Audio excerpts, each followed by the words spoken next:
Simple question. How was your weekend? Oh wait, blocked. Hey!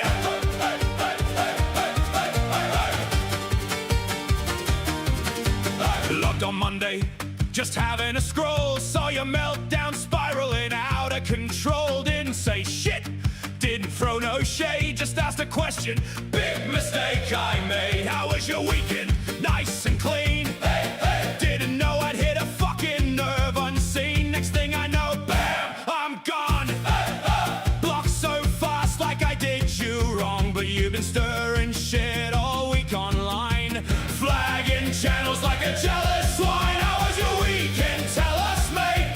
Was it holy love or a swingers date? Preaching clean while you live that lie. Now the whole damn internet's asking why. How was your weekend? Don't be shy. You can't block the world when the truth goes by. Raise your cross while you play both sides. Now you're getting dragged in the comment tides. Report this channel, report that guy trying to silence voices cause you can't deny you lit the fire. Now it's out of control and everyone's digging through your roles. Sunday preach with a halo bright, Friday night's a different fight. Private life where you made it loud, now it's echoing through a pissed off crowd. Get through the first stone, now don't you cry when the whole damn world throws it back twice. How was your weekend? Tell us, mate. Was it holy love or a swingers date? Preaching clean while you live that lie. Now the whole damn internet's asking why. How was your weekend? Don't be shy. You can't block the world when the truth goes by. Raise your cross while you play both sides. Now you're getting dragged in the comment tides. Thou shalt not judge, you say online, while reporting channels left and right. Walk in faith, yeah, preach that shit, while your double life don't quite fit. Block, run, 10 more speak, hide the truth, it starts to leak. Click report it, don't erase, screenshots live forever, mate. How was your weekend? Scream it loud. You can't hide shit from the online crowd. Fake your halo, fake your grace. Now it's blowing up in your damn face. How was your weekend? One more time. Truth don't care about your holy line. You lit the fuse, you played the game. Now the whole damn world knows your name. So yeah. How was your weekend? How was your weekend? How and howdy, ladies and gentlemen. How are you all doing this tonight? And I do have a question for you all. How was your fucking weekend? Because honestly, outside of the stream on Saturday, my weekend ended up going downhill. It's pretty obvious I didn't stream yesterday or Sunday because I got sick with something. Don't quite know what it was. All I know is I was fucking exhausted. Probably was just because I was working out a whole lot more with my dog and stuff like that. So it probably was nothing. Probably wasn't anything serious, but because of that, obviously I didn't stream for 2 days. So we gotta play some catch up. To be honest with you, okay, to be honest with you all, I wasn't expecting to have a whole lot today. I was like, okay, we got a little bit from yesterday. Nothing crazy happened with the Jer. And then today, holy fucking shit. It's like, I tweeted this out, okay? By the way, I will get your member here in a second, Sin Stalker. Don't you worry. Downtime ain't a bad thing. Yeah, it happens. I don't like taking off time. I like to actually do shit. But I just have to say this, okay? I don't like that intro at all. I think that's a bad one. But it fit today just so fucking well. It was perfect for how today went. It was like a cascading failure for Jer to the point that we have so much to talk about. I don't know if we will get into other topics today. That's how bad it was today. It was just a holy beauty. Holy fucking beauty. This man is retarded. I love it. I see what you're saying, Phil. We will talk about that. I have a conspiracy on why the shorts are back. I have a fucking conspiracy. We're gonna talk about it, okay? But real quick, we gotta do this, and we're gonna do this right, okay? We're gonna do this right because Sin Stalker gifted 1 membership at the beginning of the stream. Thank you so much, Sin Stalker. I appreciate it. You send it to the Skeptic Tank, so shout out. And I see you all over here. I'm gonna keep the kick feed over here. Gotta keep you guys right on over here. I'll also say this, okay? It was a fucking hot day. I've been working out a lot today. I'm exhausted. We're gonna go for as long as I possibly can. That could be a couple hours. That could be barely anything.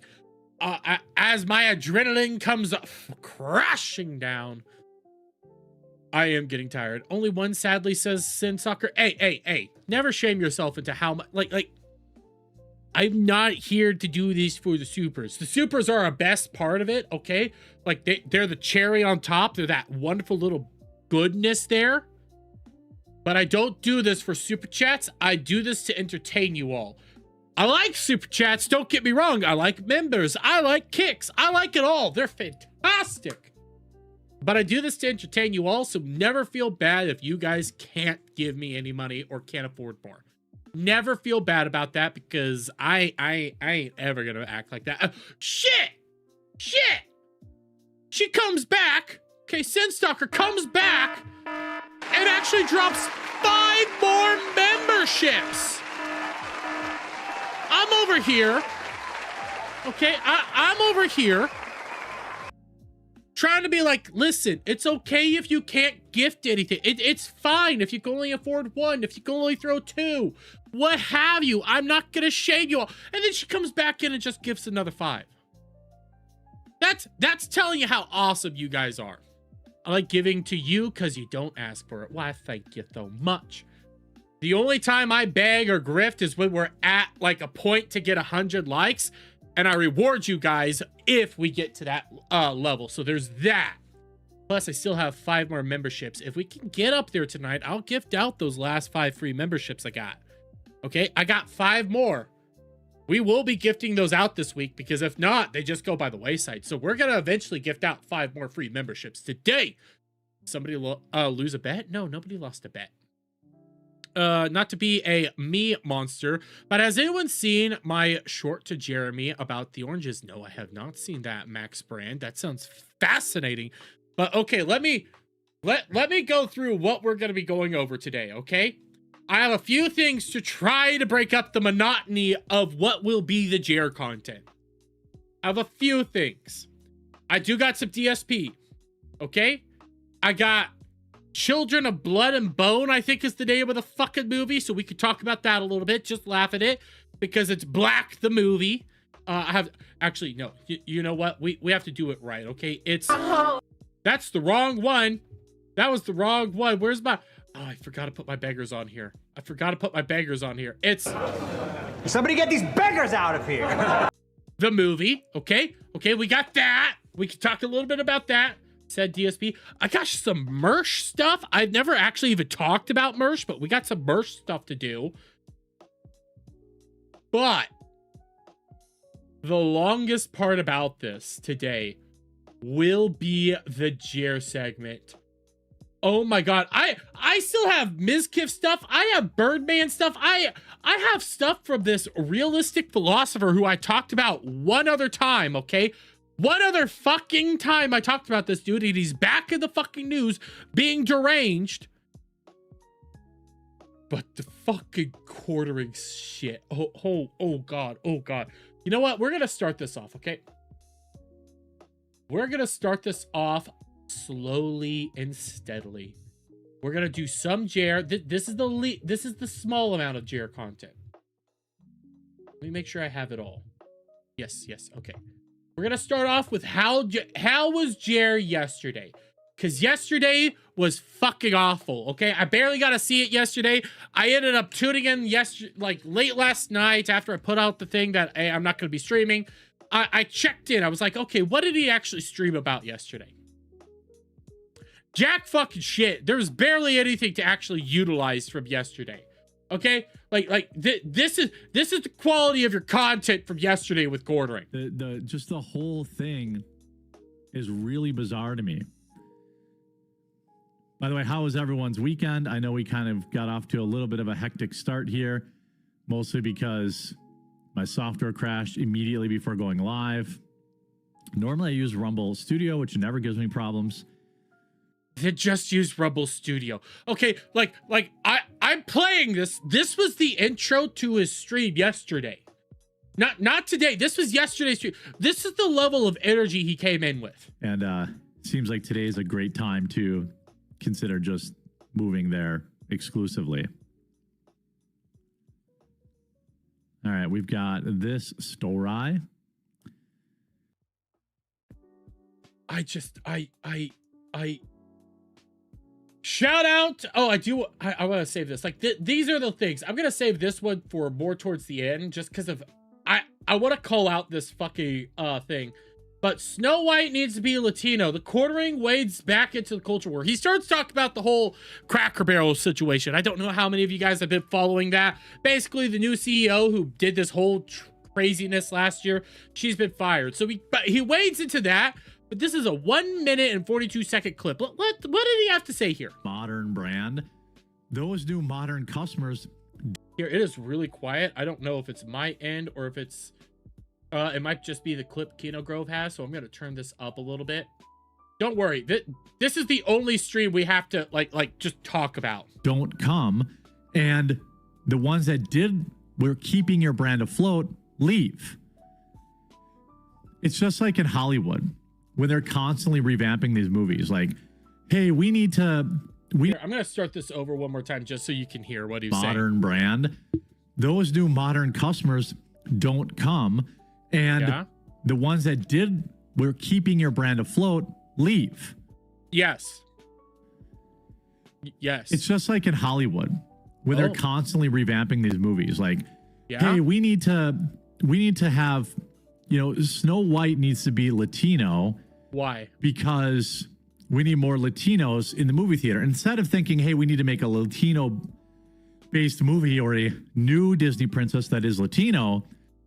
Yes, you're right. They think that this is more culture. By the way, guys, he said culture war content is dead. There's no point in getting into the culture war anymore. Culture war is awful, but okay. They're like, well, let's just change one and keep the story. And those... And I mean, also, they have plenty of Latino and Latina princesses for Disney. Like, I can agree with this. Just do those, but okay. Idiot Latinos, in quotes, this is what they're saying, not me, will lap that up. But they never do. It's never worked. I can't think of a single time where they, race swap somebody and suddenly everybody from that community came to see the movie. I can. Jer, there was a very big example that just happened where they race swapped a character and hordes of people went to go see a movie. Nick Fury is a good example from Phil, but I'm just gonna say, Jer, there was just a fucking movie called The Odyssey. It's pretty big right now. But again, no culture war for Jer. Jer, everybody else's channel is dead because of the culture war. Or they make a beloved character LGBTQ, and that whole 2% of society makes the movie into a massive success. It doesn't happen. It doesn't work. They do this stuff because it is subsidized by programs like, USAID and other funding down road. But USAID is gone. By the way, I never went over this because it's such a fucking... It's a baffling fucking idea on multiple levels, okay? I never went over this fucking clip. Apparently right now, and you're gonna wonder how am I connecting all this shit. Apparently right now, the UK has been opened up to the Powerball and shit. So the UK can now throw money in and potentially get the Powerball. Whatever, okay? That shit, I think that's wrong, awful, all the shit, okay? But if they want to be a part of it, they could be a part of it. Bigger payouts for everybody. It should have been started at the second Powerball, but not the current one. But that's besides the point, okay? Jer actually has a conspiracy that is the new USAID. Is the Powerball. That's how they're doing USAID now is through the Powerball. No, it's just taxes, dumbass. Or upstream. That's the real truth of it. You can't get an Emmy or Grammy if you don't have X, Y, and Z for diversity. You can't get the best interest rates from banks if you don't have a DEI policy. This is how all that stuff was enforced. Yeah. The leadership shakeup at Cracker Barrel continues efforts to revive sales after years of sluggish traffic, with recent results showing signs that... I want you guys to also remember, okay, I have these pulled up. I don't remember fucking half this shit. I don't remember half the shit that he talked about yesterday. That's how bland and boring it was. Like right here, I remember this part, but at the same time, what will be available in Walmart very soon, and soon Target, Canada by the end of the year. Coffee brand coffee's going to Canada, bros! Canada! Guess what? Here soon, the Keto Boys can get some coffee brand coffee. This is not a man that... Okay, I need to boost this again. Hey, I love the Keto Grove, okay? The Keto Grove can help me out on sometimes, but dude, bump the audio. Just bump the audio. It's okay. Has a great track record, okay? But let's have a take good a one, look. Well, buddy. A huge shout out to everyone who's supporting my coffee company, Coffee Brand Coffee. You can just head to buycbc.com. It'll take you directly to our Amazon store. We will also be available on Walmart very soon. Kitcast. I'm roasting up our first order. I'm really excited about that. And then soon Target. So we're expanding rapidly, and then we'll be... Target came out of fucking nowhere, by the way. We're gonna be in Target. We're gonna be in Target here soon, guys. Target here soon.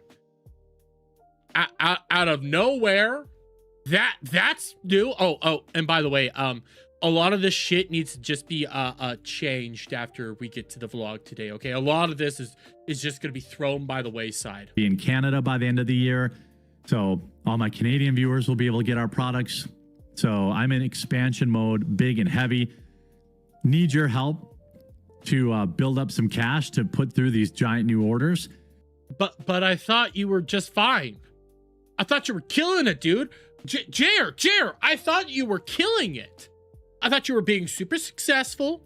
I thought you were having fun. I thought you were, selling out like hotcakes. Everybody was buying your product. There was no issues. Oh, but now you need more people to buy stuff to build up a war chest to help. Bullshit. You're doing it again, dude. You're struggling because your views are back down. Nobody's buying your shit. Everything's bad. You're overextending yourself. And therefore now you're doomed. You're trying to get into Walmart to make more money, but Walmart's not going to be making you money. Now you're throwing in Target magically. Target's not going to make you money. And Canada now. Canada. Yeah, no. For the first time ever, okay, I'm going to say this. Canadian bros, my Canadian bros out there, you guys deserve better.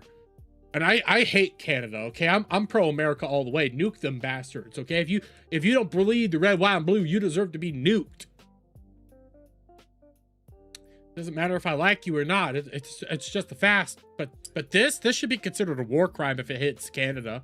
I put our dark roast K-Cups, which are our top sellers, 30% off right now if you're looking for something to try. Why would you put your top sellers on 30% off? Why would you put your best stuff on discount but nothing else? That it tells me that you're running out of shit and you need to move product around because you're about to honestly be fucked. Right.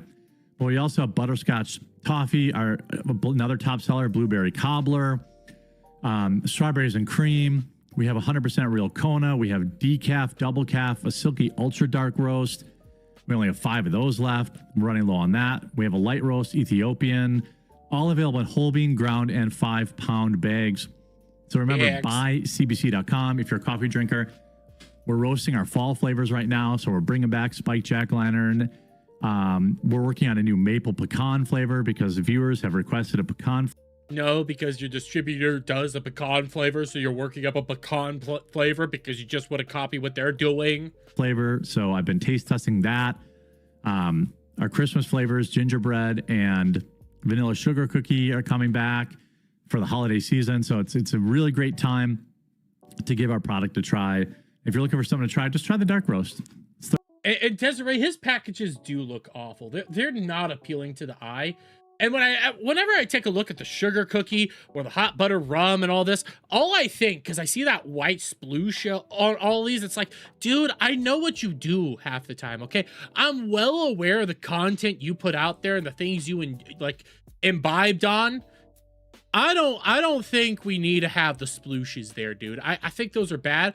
But then we have this, okay? We have some of this. So this is some stuff, again, from the other day. Nothing super new. This is all just leading up until we get into the big stuff from today. But from Don Flurgity, oh no! Jared was feeling himself after a few too many last night. He tried to own the trolls again, only to immediately hide the replies and block the guy he quote tweeting back to his safe space. Yeah, I saw this tweet. Okay, I saw this. You're saying I'm a fun guy tweet. I had no idea what it was responding to because it was just, so you're saying I'm a fun guy. I didn't know he quote tweeted anybody or anything like that. But from Fade the Fate, I got the words. You actively lie, gambling, pop pills, and drink to excess. Yes, you have compilations of you forcing your female co-hosts to listen to your degeneracy, which you are very proud of. Yes, you can stop the you can stop the converted act. Yeah. So you're saying I'm a fun guy. Dude, this is not what you say, okay? You don't go out there and say I'm a fun guy after somebody has called you out for being a fake fucking Christian. You don't act like this is a W right now, okay? These are all shitty things to constantly be doing when you say you're a Christian and a God-fearing man. Bullshit. Oh, and by the way, he just hit all these. No, you're a disgusting cretin. We will dance. I do not agree with that. No, I'm saying you're a fake Christian. Enjoy paying Melanie Mac $500 per $500 per to listen to your poop fetish, though.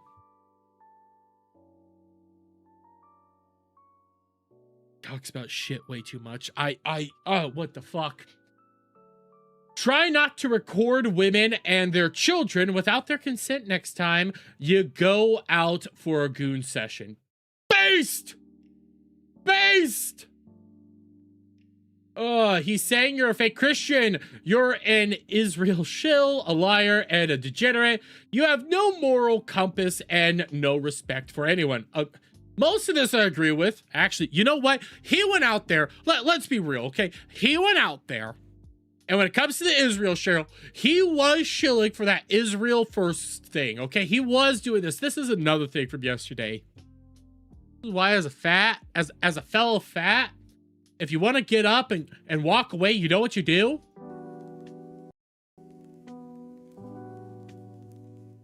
Yeah, you go to a pause screen real quick. You go to a separate screen because this was caught up. This was caught.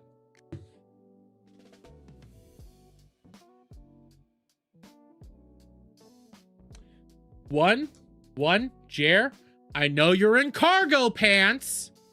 I get that, Jer. But Jer, okay, no, you know what? We're opening this in another tab. Jer, for starters, okay? For starters, there's no belt, okay? You need a belt. As a fellow fat, you need a belt. If you have no ass, okay? If you don't got no ass, suspenders. You could wear them under your clothes to hide the fact that you're wearing them. I know people that do that. I don't, but I am aware of people that do that. Secondly, Jer, I don't want to see your fucking ass crack when you're getting up out of chair. This is why, as a fellow fat, we go to a pause screen before we move, okay? Before we get up, you never see what is below the... You don't, okay? Wait, he has the logo on the underside of his mic? That's sad. Yes, he does. He has his logo underneath his mic for some reason. I've never do that shit. You'll never catch me doing that. Why are we making us. Why are you making us see it? Because it's funny. Can never unsee this. Dermy, what have you done? It's funny. And then we have this. So I listen to Jer live. Okay, I listen to Jer fucking live. You guys want to see how bad his ad reads are? Like truly how awful these could get? Because there's been some craziness around the Kids Guide for America. I don't know what the hell's going on with this particular ad read. People are saying he's not supposed to be reading it, but apparently he is. So I don't know that. But I want to play this for you because this is so... It's a fucking obvious script that he constantly has to read other people's things in order to even do shit. He has no original thoughts or opinion. Shout out to the Kids Guide for that. They've got a pretty cool offer. If you've got a dog at home, you already know they're more than just a pet. They're part of the family. They're your best friend. Well, it turns out America's founding fathers felt the exact same way. George Washington, Thomas Jefferson, and several of the men who helped build this country all had loyal dogs by their side. Yeah, I'm not shocked. It's actually been a tradition that most American presidents have dogs. Even travel with them during the Revolutionary War. Awesome. And they were there for some of the incredible moments in American history. When I found that out, I thought that's actually a cool way to get kids interested in history. That is the most boomer thing I've fucking heard. Oh god, this Kid's Guide to America's fucking boomer slap. Oh my god. Did you guys know the founding fathers had dogs? And dogs are awesome. I love dogs. I truly do love dogs. I've been playing with my new dog constantly, but that's besides the point. But the founding fathers had dogs. And dogs were awesome. And dogs are cool. But you know what? Kids should learn about America. So teach kids about America utilizing dogs. That's boomer slop. This is the shit your fucking grandparents buy you thinking, oh my god, little Timmy would love this. It's the best way to teach him. And the way you're delivering this, it's like, and I honestly thought this was a very cool idea to do. It's so bland, pathetic. No inflection in your voice. Sell it, dude. You used to be this big marketing champion. You know, you used to know how to market things. This is when you sell it. Instead, all you do is... And it turns out a company, the Kids Guide, is already doing this. They have a guide called The Kids Guide to the Founders' Furry Friends, and it shares the true stories of remarkable dogs that belong to America's founders. It's beautifully illustrated, easy for kids to enjoy, and teaches them about the people who shaped this country through the stories of the companions they loved most. Let's be honest. I'm falling asleep just listening to it. I'm falling asleep. I can't do more, guys. I can't do more. It's so bad. It's so bad. It's so bad. It's awful. It's an atrocity. It's an atrocity of the highest order. That should be punished by criminal intent. There's nobody that wants this in the world. Everybody hates what you just did there, Jer. Congratulations, Jer. You're a loser. But now we're going to start getting to the good stuff, okay? Now we're going to start getting to the good goods when it comes to the Jer's content. This has been so boring, so lackluster, I know, okay? We're getting to the good stuff because I want to show you something that he tweeted out today. Just to begin everything, okay? I want to show you. This is a real tweet he made today. You can only push a guy so far before eventually he pushes back. God, Jer. Oh my god. I'm so scared. Ooh.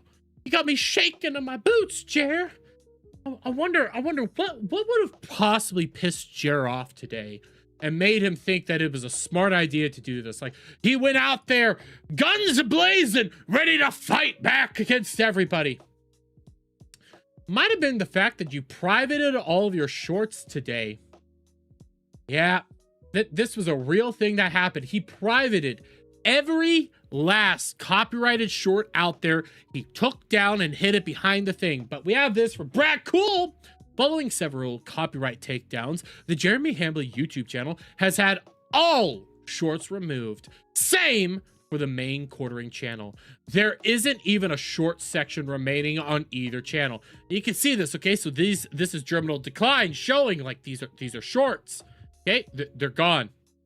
Click a link. For a while there, they'd be gone. Gone. Everything was Gone. Now, when we come over to Terminal Decline, they're back. But we're gonna say, okay, see, they're back right now. But the thing is, they were legitimately gone. It's not just Brad Cool that's putting this out. Yeah, this is from Don Flurgity even. Don Flurgity going to the channels and showing you home, video, podcast, playlist, post, store. No shorts. There's no shorts. Oh, okay, well, Jeremy Hambley. Home, video, playlist, posts. There's no shorts. And again, just to double post, like, make this point very clear. Here's my buddy Sleazy, okay? Sleazy did the same thing. Home, video, podcast, playlist, post, store. There's no shorts. None of the shorts are existing. And then to double up on this factor that he took these down today, there's no getting around. He took down these shorts today. Here's Keno Grove, okay? Here is his legitimate, this is his fucking analytics when you go over to, I believe it's not vidIQ, I can't remember the go-to one, Social Blade, okay? This is his Social Blade, where you could track when he uploads videos, when he takes videos down, all that stuff. Today, Tuesday, the 28th, negative 1,542 videos. Over 1,000 videos came down today. They were just gone. Audio, Vamoosed, disappeared from existence. Now, remember, each and every last one of these shorts, they're dangerous for him. These are every short he ever puts out there is a copyright takedown waiting to happen. This is all a disaster for him. And by the way, he constantly goes out there, champions his short. We have proof they were gone. And I say that because now we come over here. Shorts are, they're just magically back. All day they were gone. Magically though, they just reappear. Magically. Out of the blue. And it's not just here on the Quartering channel, it's also here on Jeremy Hambley. All of his stolen shorts just magically reappear. Openly shows that you lost videos today. We see that he lost his content today. Magically back. Oh, maybe it has something to do with this. Camelot, okay, taking a screenshot over here of Jer's comment section from today. From Rena the Crazy Anarchist. What the hell? Anarchist. Oh, okay. The Crazy Anarchist. I was trying to find some of those funny shorts on your channel. I send them to my coworkers. Where are they? Did YouTube move them? Quartering. They are there? Question mark. Oh, I'll have to check again. Thank you. Well, funny, because Jer already had a cop-out. Jer already had a fucking excuse lined up for all this stuff. Again, we saw that they came down. We know he's having issues. We know there's videos getting copyrighted right now. Shorts are getting taken down all the time. What's this? What is this? Day full of tech issues. Finally got the PC back and up and running for whatever reason. All my shorts backlisted. Oh, guys, magically they all backlisted. Every short magically just disappeared. No, there's no explanation. It's just like when magically out of the blue, all the podcasts from the Infinite Salt Mine and all that just magically got deleted. All across all platforms, by the way, magically just, oh, bye. No longer existing. Crazy day. I'll probably have to do a double stream tomorrow to make it up to you all tomorrow. God damn, don't, dude, don't, because you're gonna get so destroyed. You are gonna lose it, because again, we're not done with this. On this notion of tech issues and everything that he was going on, it's about to get so much worse, because he said this today. This is shit he said today. So to start off, no show today, or at least a little later, I think. My camera is totally borked and the software is still glitching out. This was 55 minutes ago, then live in 10. And that live never showed up. This live stream never appeared. just no stream today, but he was managed to put out videos. He managed to put out new videos, new content, all that. That's interesting. No stream. Camera's borked. Recording software's borked. Managed to put out some videos, and we have this. Knew it. Jer's new vlog today is about scumbag YouTubers on the internet. Oh God, guys, you are gonna get a treat today. This fucking vlog is just beautiful. But let's see this, okay? Okay. By the way, new vlog coming out today at 6 Eastern. We're just under 4,000 subscribers. If you just look up Quartering Vlogs, I think I've got a really, really good one today about scumbag YouTubers and internet friends. Ooh. I really think you're gonna like it. Please go. Oh, I loved it. Oh, Jer, I loved it. I loved every second of this vlog. This vlog, guys, it's immaculate. And again, you can only push a guy so far before eventually he pushes back. This big talk, tough talk, you know? He's already tough talking. He's building up. He's hyping it up, bros.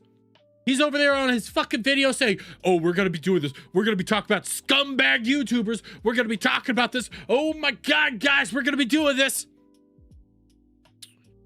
It's already deleted. It's already deleted from PvP. He has now deleted the tweet less than an hour after it went up. And then, Kino Grove has it for posterity purposes. Let's just look at this, you know.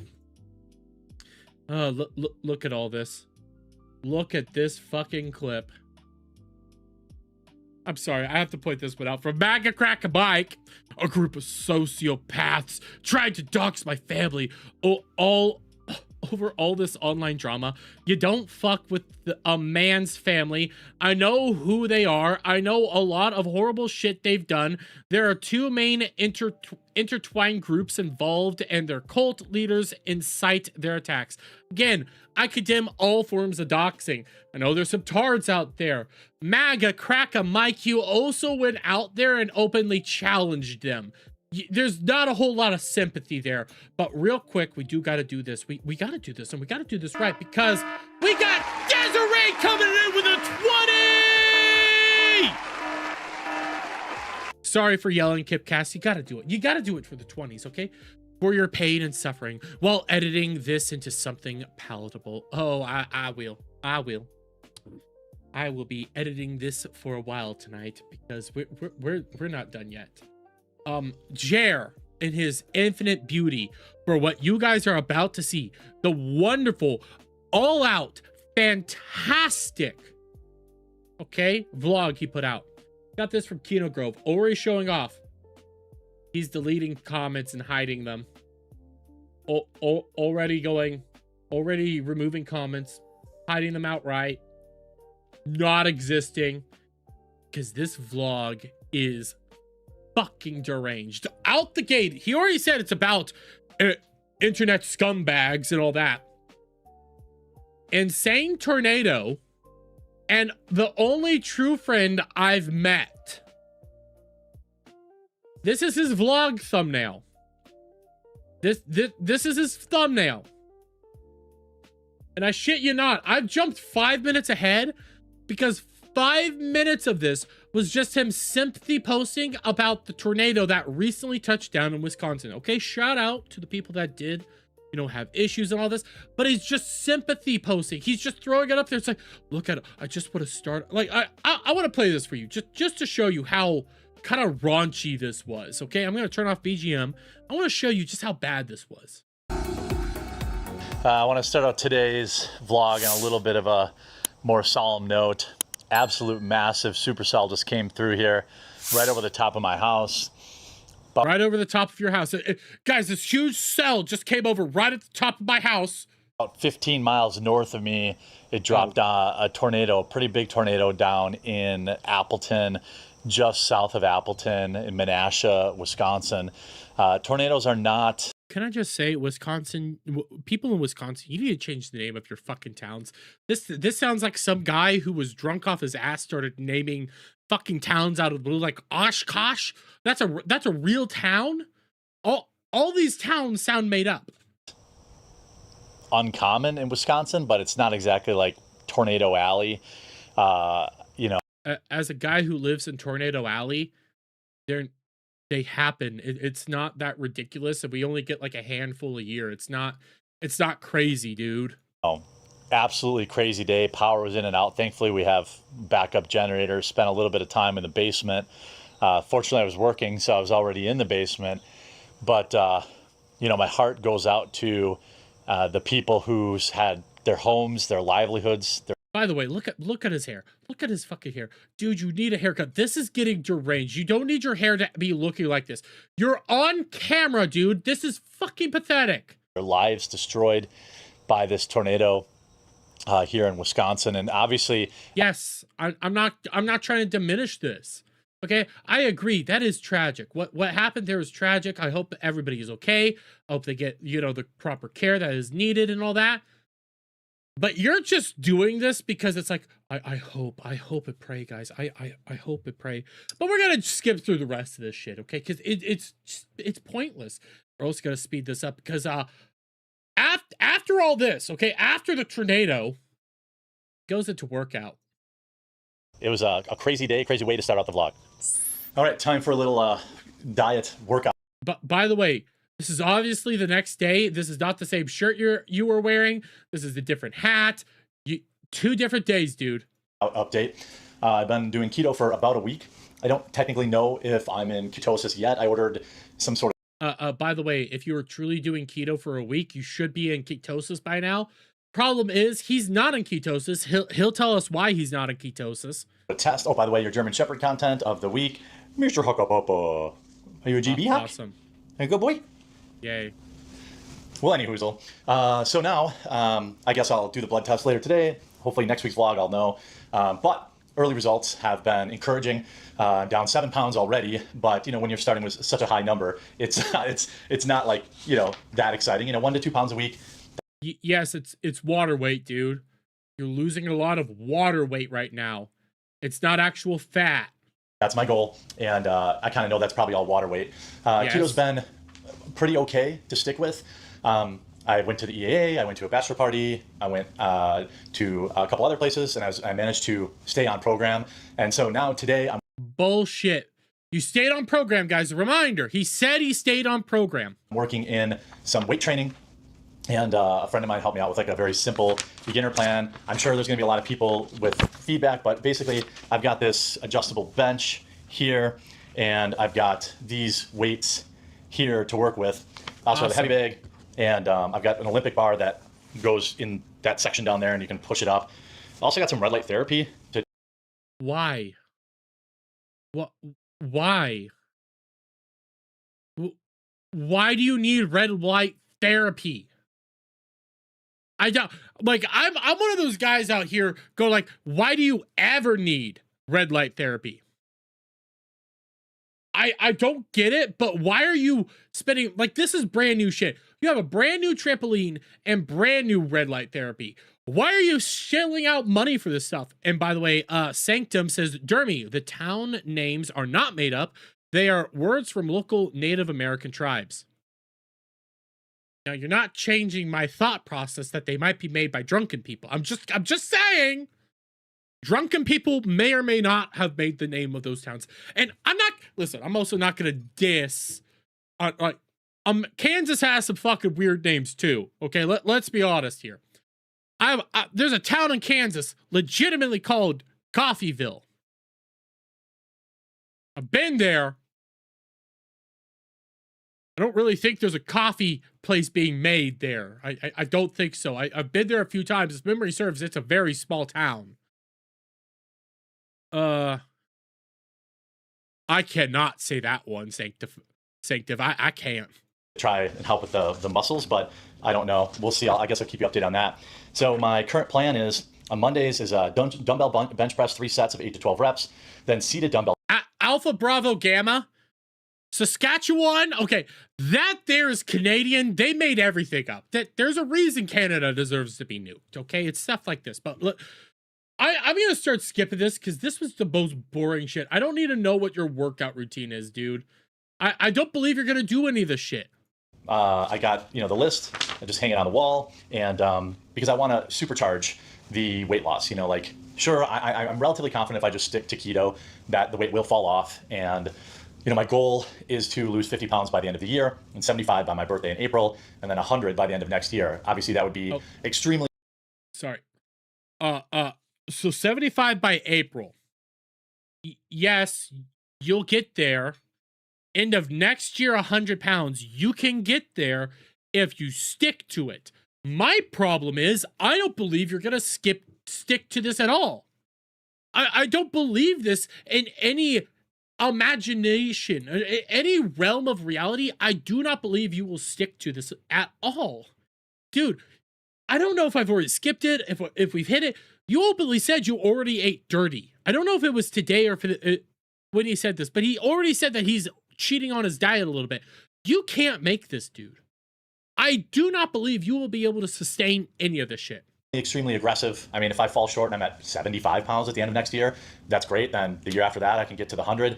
But I do have a lot of stuff in here that I can utilize once I lose some more weight and once my knee's recovered. Right now, I'm still on limited duty with my knee, but I've got a Bowflex, I don't know. We used to have a tread climber. This is just whatever their raisable treadmill is. It's a treadmill. That's what it is. So once I'm off, light duty with the knee, then I'll work in some cardio. Probably. You can do cardio now. You have a swimming pool. Get in the pool and start swimming. Exercise in the pool. It's hot out. It's burning up. Go work in your fucking pool. That's a smart idea. 30 minutes of cardio before each workout, at least, or at least do cardio on Tuesdays and Thursdays. And then hitting the heavy bag, I have still from when I was training for that boxing match that I won undisputedly. No, what happened with that boxing match?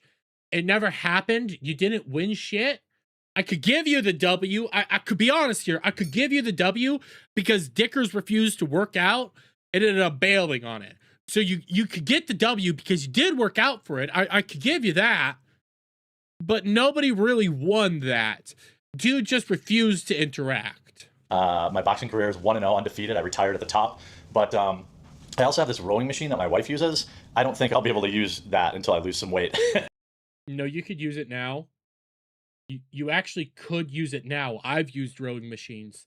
They're actually wonderful. You could do it, dude. That thing looks not quite giant size, but that's right. Yeah, it's not quite giant size, but you could still use it. I'm at it on 7 pounds in a week. Hopefully next week when I give you a little bit of an update, it's 9 or 10. This weekend was hard with all the places I had to be. I stayed kind of still below where I needed to be, but not as clean as I am during the week. So I'm going to try. Not as clean. Okay, so as you heard him, okay, he said at the beginning, I'm eating fine. I'm following the thing. I'm doing good. But I'm not as clean as I was during the week. That means you're out of ketosis. That tells me that you fell out of ketosis and you ingested things that are not appropriate for keto. So no, I do not believe you are in ketosis right now.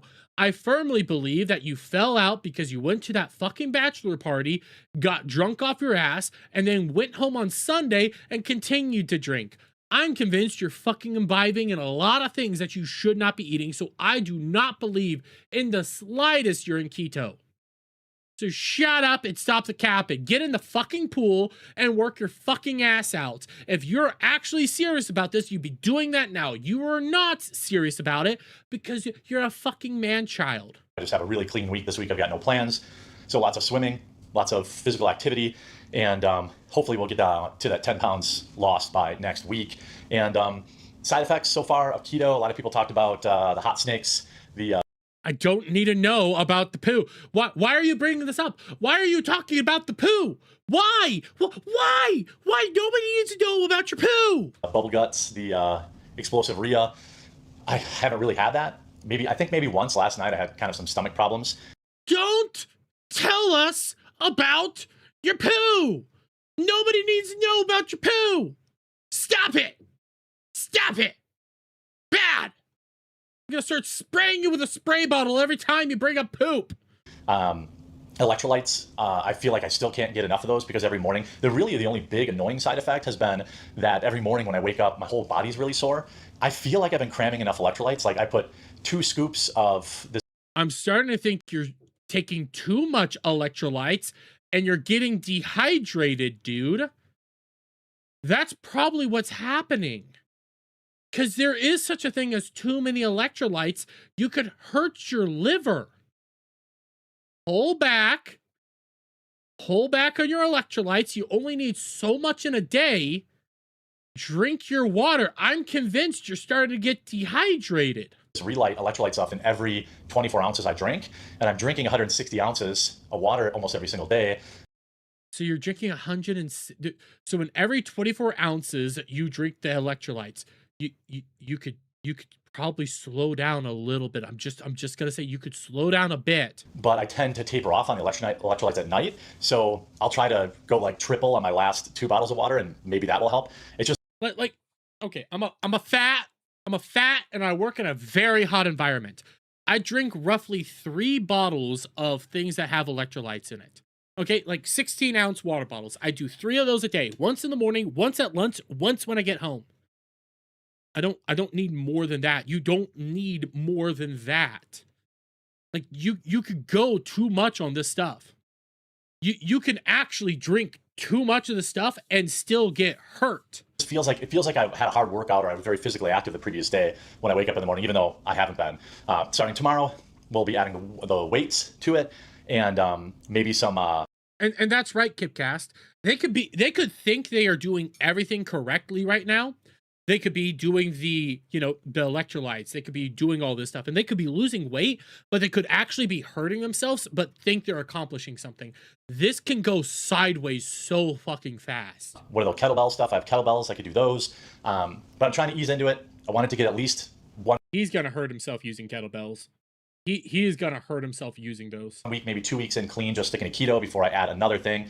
So maybe I'll start this Wednesday with weightlifting. This is already you pushing this off. You showed us. Okay, I skipped it because he gives us this entire thing of like, look at all these weights that I'm going to be doing every day is already planned out. This is you already pushing it off. This is you already saying that, well, maybe I'll start in a few weeks.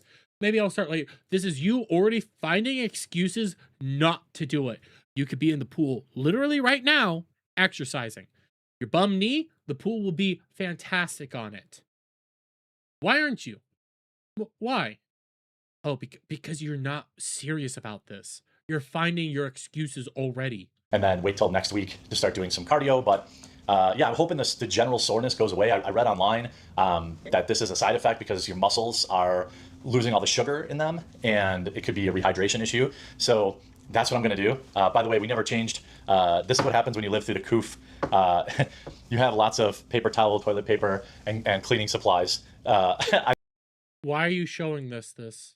I'm not here to judge you for having all that stuff. Like, okay, but why show it to us? You're hoarding toilet paper and shit like this. You'll never need to go to the store for it again. Congratulations, Jer. Yeah, I'll give you a pity applause. Congratulations. Good on you. I think we'll always have a lot of that just because I remember when it was almost impossible to get. Oh, I can't close this all the way because my wife has one of those pull-up bars in the doorway. I'm not sure if she uses that or not, but yeah, so good progress in the first week. I'm really, really hoping that this Friday when I weigh in again, I see continued dropping in the scale, and I'm hoping by the end of this week or next week, some of the soreness will go away, but that's where that's going. And so I'm going to get my workouts printed out right now and get ready to start doing that to try and just really, really go as hard as I can.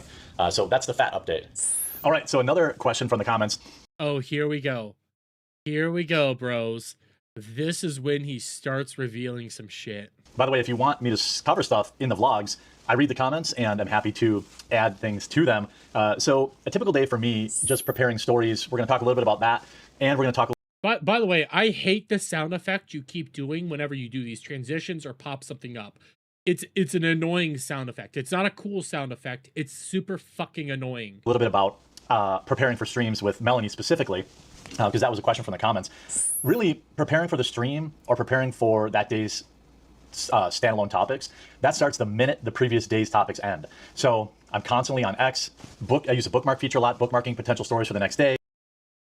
You're constantly on X. You can't give up X. Remember that period of time when he said he was no longer on X? He was no longer covering anything. He was not doing a single thing with X at all. You've never stepped away from fucking X. You can't step away from the internet. You're addicted to it. It is a requirement for your fucking show, dude. I'm constantly checking, the main sites, Daily Mail, New York Post, Breitbart. Constantly on the internet, constantly checking updates, constantly look at the shit. Yes, I took some time away from X, guys. I did it. Constantly on it. Daily Wire, and then just my Google Newsfeed. I have a specific newsfeed set up, Google Alert set up. And basically what happens is usually, my day ends at like 4 or 5 o'clock. Then I immediately start bookmarking topics for the next day. And if I think, hey, this is a good topic, I'll bookmark it. Then around 8 or 9, 10 o'clock at night, I'll try to lock in my opening 3 videos for the next day, because both my editor and my thumbnail guy are in the UK. Not for any weird reason, but just happens to be that way. So they're 6 hours ahead of me. And I also, so then what I do is I try to give them a list of, hey, here's what I think I'm covering tomorrow. Here's all the links so you can do thumbnails, stuff for editing. And then I wake up the next morning and I'll bring up everything on my computer, do another search for anything breaking news, or yes, this is what normal people do. I'll look to see, okay, did Tim cover this already? Did Benny cover this already? Did Mark Dice cover this already? If they did, I will generally skip a topic because it will underperform. Why? See, this is him admitting that he cares what other people do. Like, it doesn't matter if it underperforms. This is why you never cover actual news. Like, he never covered what was going on with the Supreme Court, any of the Supreme Court decisions or any of that stuff. He never covered that. He barely ever covered anything that Trump's been doing lately or anything like that. He barely covers actual news, actual breaking like moments in time. He doesn't cover anymore. He just covers nonsense. Like, what happened at this McDonald's in this town? Oh, look at these black kids. Oh, look at this stuff. Oh, look at that stuff. All this nonsense that nobody really cares about. You're trying to be a Politico content creator. You're trying to do all this, but you're legitimately refusing to cover stuff because Tim Pool covered it, Benny Johnson covered it, Mark Dice covered it, maybe Crowder covered it, because all these other people covered something that's important to talk about. You won't cover it. That's so fucking stupid. It doesn't matter if you're going to get lower views than them. Cover it. Give your own thoughts and opinions on this. This is you openly cucking your... I won't even say cucking yourself. This is you openly, outright, openly handicapping yourself and refusing to cover actual news for some bullshit things that you think is important. Because of some, oh, well, because they covered it already, I can't cover it because I'll get hurt by views. Who gives a shit? Who gives a shit? I cover a bunch of stuff the larger channels cover. Adam, who's in the chat right now, covers a bunch of shit the largest channels cover. It's not the same. Unless it's really, really big news, then I will cover it. But if it's kind of... You never covered any of the Supreme Court decisions. You never talked about birthright citizenship. You never did any of that stuff. Not once. A niche story, I just skip it. And it sucks because sometimes I have the thumbnail done already. And sometimes I've already recorded the video. And then if then put it out. Tim releases it at 11 a.m., I'm not going to release the same video at 1 p.m. because it'll bomb. Who cares? Do it. For the live stream, it's a little different. So here's what I'm looking at most days. So on the left, I have my recording software. On the right, I usually have a... Yeah. I can see your recording software. You use Streamlabs? You're not even using OBS. You're paying for Streamlabs. I can't wait. This could be the free version of Streamlabs, but you're utilizing inferior software compared to OBS. OBS works so much better than Streamlabs OBS. OBS base mode is always ahead than Streamlabs. You're literally using inferior products and struggling with it. No wonder you have so many fucking issues. Browser open with all the tabs for the story, and then I separate them by like an empty browser as I go through them. Why not just have different windows? Why not have your things set up via Windows instead of an empty browser blocking them off? One window, one window, one window, one window. What is this? And I'm getting topics for Melanie. I also use the same methodology. I bookmark stories throughout the week, and we're only live. Hey, Kipcast, I see you shouting out Brave Browser in chat. Brave Browser is still fucking base. I love Brave.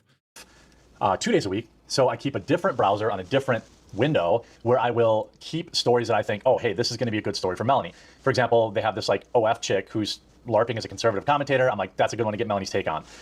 Or a school board where they forced pronouns. That's a good Melanie story. So I always will denote if it's a good Melanie story, if it's a video game story, if it's a pop culture story. Why don't you, okay, here's an idea. Use the bookmark feature in your browsers. Okay, so you bookmark, hey, on this day, this is Melanie topic, put it through a bookmark thing, save it, and then pull it up later. Why are you doing it like this? This is insane shit right here. When I bookmark stuff, I put it on the side. Then I always try to find some videos that will make her laugh and that we can have fun with. For example, today's live stream, you'll see her react live to this individual who's fruited his looms. Well, I'm willing to bet that means that we're going to be reacting live to a man who shat his pants. Because I don't know what fruited his looms mean, but we didn't because you didn't go live today, Jer. So this is pointless. I don't know what the hell you're talking about. And is running around. I just know that's going to be funny. Liberal rage crash out. I know that's going to be funny. A dumb, confused driver of the culture. So I like I'm looking at this and I'm thinking this makes no sense. This is an atrocity. How I run my shows is I bookmark shit, yes, throughout the day. If I don't get to something, I go into my browser, make sure that I have it full in a folder, and then I move the folders around. Then when I work for like the tryhards and stuff and gather up topics there, I double check things and I put it in a tryhards folder with the date on it. I know what day I'm going to be opening what up on. I know how to plan this shit out. Sometimes there's stuff that I haven't hit for a long period of time that is sitting in a folder that I can always just bring back. Why are you doing this? Is an atrocity. This is stupid. By the way, I can see you have your Steam open. I wonder why you have your Steam open. I wonder what you're doing on Steam. Again, he had major technical issues. I wonder what he's doing on Steam, because this was made today at about 10:57 a.m. I try to find topics that I know, like, okay, for my VODs, for my regular story on the quartering, that's where that goes. Then if it's like a hard news story, if it's about like Mom Donnie or Trump or something like that, I generally also will bookmark that and denote that for my Jeremy Hambly channel. So I have two main channels that I have to feed at least 3 to 4 videos a day. So each day I normally record 7 to 8 videos. And then if I live stream, we'll do 3 to 4 segments, which go over on our live stream channel, Quartering Live, which is on all platforms too. So on any given day, I'm doing maybe 10 to 12 videos. I know it's not a ton of editing. I used to do all the intros and all. You have no editing. You don't even do editing yourself. You send it all to an editor to clip, boom. That's what you do. That kind of stuff, but I found out that doesn't actually really increase viewership, and unless the intro. No. You got rid of those intro videos because you quit wanting to do them. It wasn't for viewership. That stuff was actually funny. That was actually entertaining, and people liked those. And then you got rid of them, and your views started going even further down. They were a part of your brand right there, dude, and you lost them. It was a real banger. They are generally seen as kind of a nuisance, and people just tune them out. They were funny and actually clever. And so I stopped doing those. But basically, I start getting topics from the night before into the day of. And if topics are light, I'll go ask, for example, Melanie, hey, can you look up some topics for today's show? I don't have a lot. Or if I have it covered, then I try not to tell her what's on the show so that her reaction is real and authentic. And her reaction is always, ha ha ha, oh, ha ha ha, oh no. Those are her reactions. That's the fakest fucking reaction I've ever fucking heard. I try in general not to watch videos too. Like, I'll see what the video's kind of about, but I generally won't watch the whole thing because I want my reaction to be authentic too. Essentially, long story. So then most of the things you react to are pointless. Sometimes you actually have to check that shit out and make sure it is what people are saying it is. Very short, preparing topics for a show that airs, 10 episodes a day, 5 days a week is a full job in and of itself. Recording them is much easier. I have to. Whatever happened to your researcher? You said you had a researcher, you hired a researcher to help out with these topics. Whatever happened to that person? If this is a full job in and of itself, finding topics that I find throughout the day while I'm at work, you paid a person to do all this. What happened to that person? Amp up my energy level for when I'm live or when I'm recording. But other than that, The hard part is actually data mining all the topics. That takes the longest. That takes 4 to 5 hours a day of intermittent check-ins and bookmarking and sorting. I keep like a notepad document of all that kind of stuff. Then once I record a VOD or standalone video, I upload it to OneDrive where I will title it with the titles I want to A/B test, and then Steven, my editor, will then cut out stuff I need him to cut out, clean it up, upload it. Yeah, what he cuts out is clip, boom. That's all he does. He does one takes. You don't really fix or change anything. Optimize it for YouTube and schedule the release. So it's really a well-oiled machine, basically between 3 people, keep this whole shop running. This is not a well-oiled machine. This is the most dead machine I've ever seen. This is an atrocity. What the fuck? And we're basically all working on coffee now too. So Ben is currently redesigning all of my coffee packaging so that we can be on the shelves at Walmart and Target. They have different requirements than Amazon does or purely online sales. So like I'm talking to him about that. I'm talking. By the way, Keto Hydra, I see what you said in my Kick chat. I will pull that up here in a second. My printer for the bags about that during the day.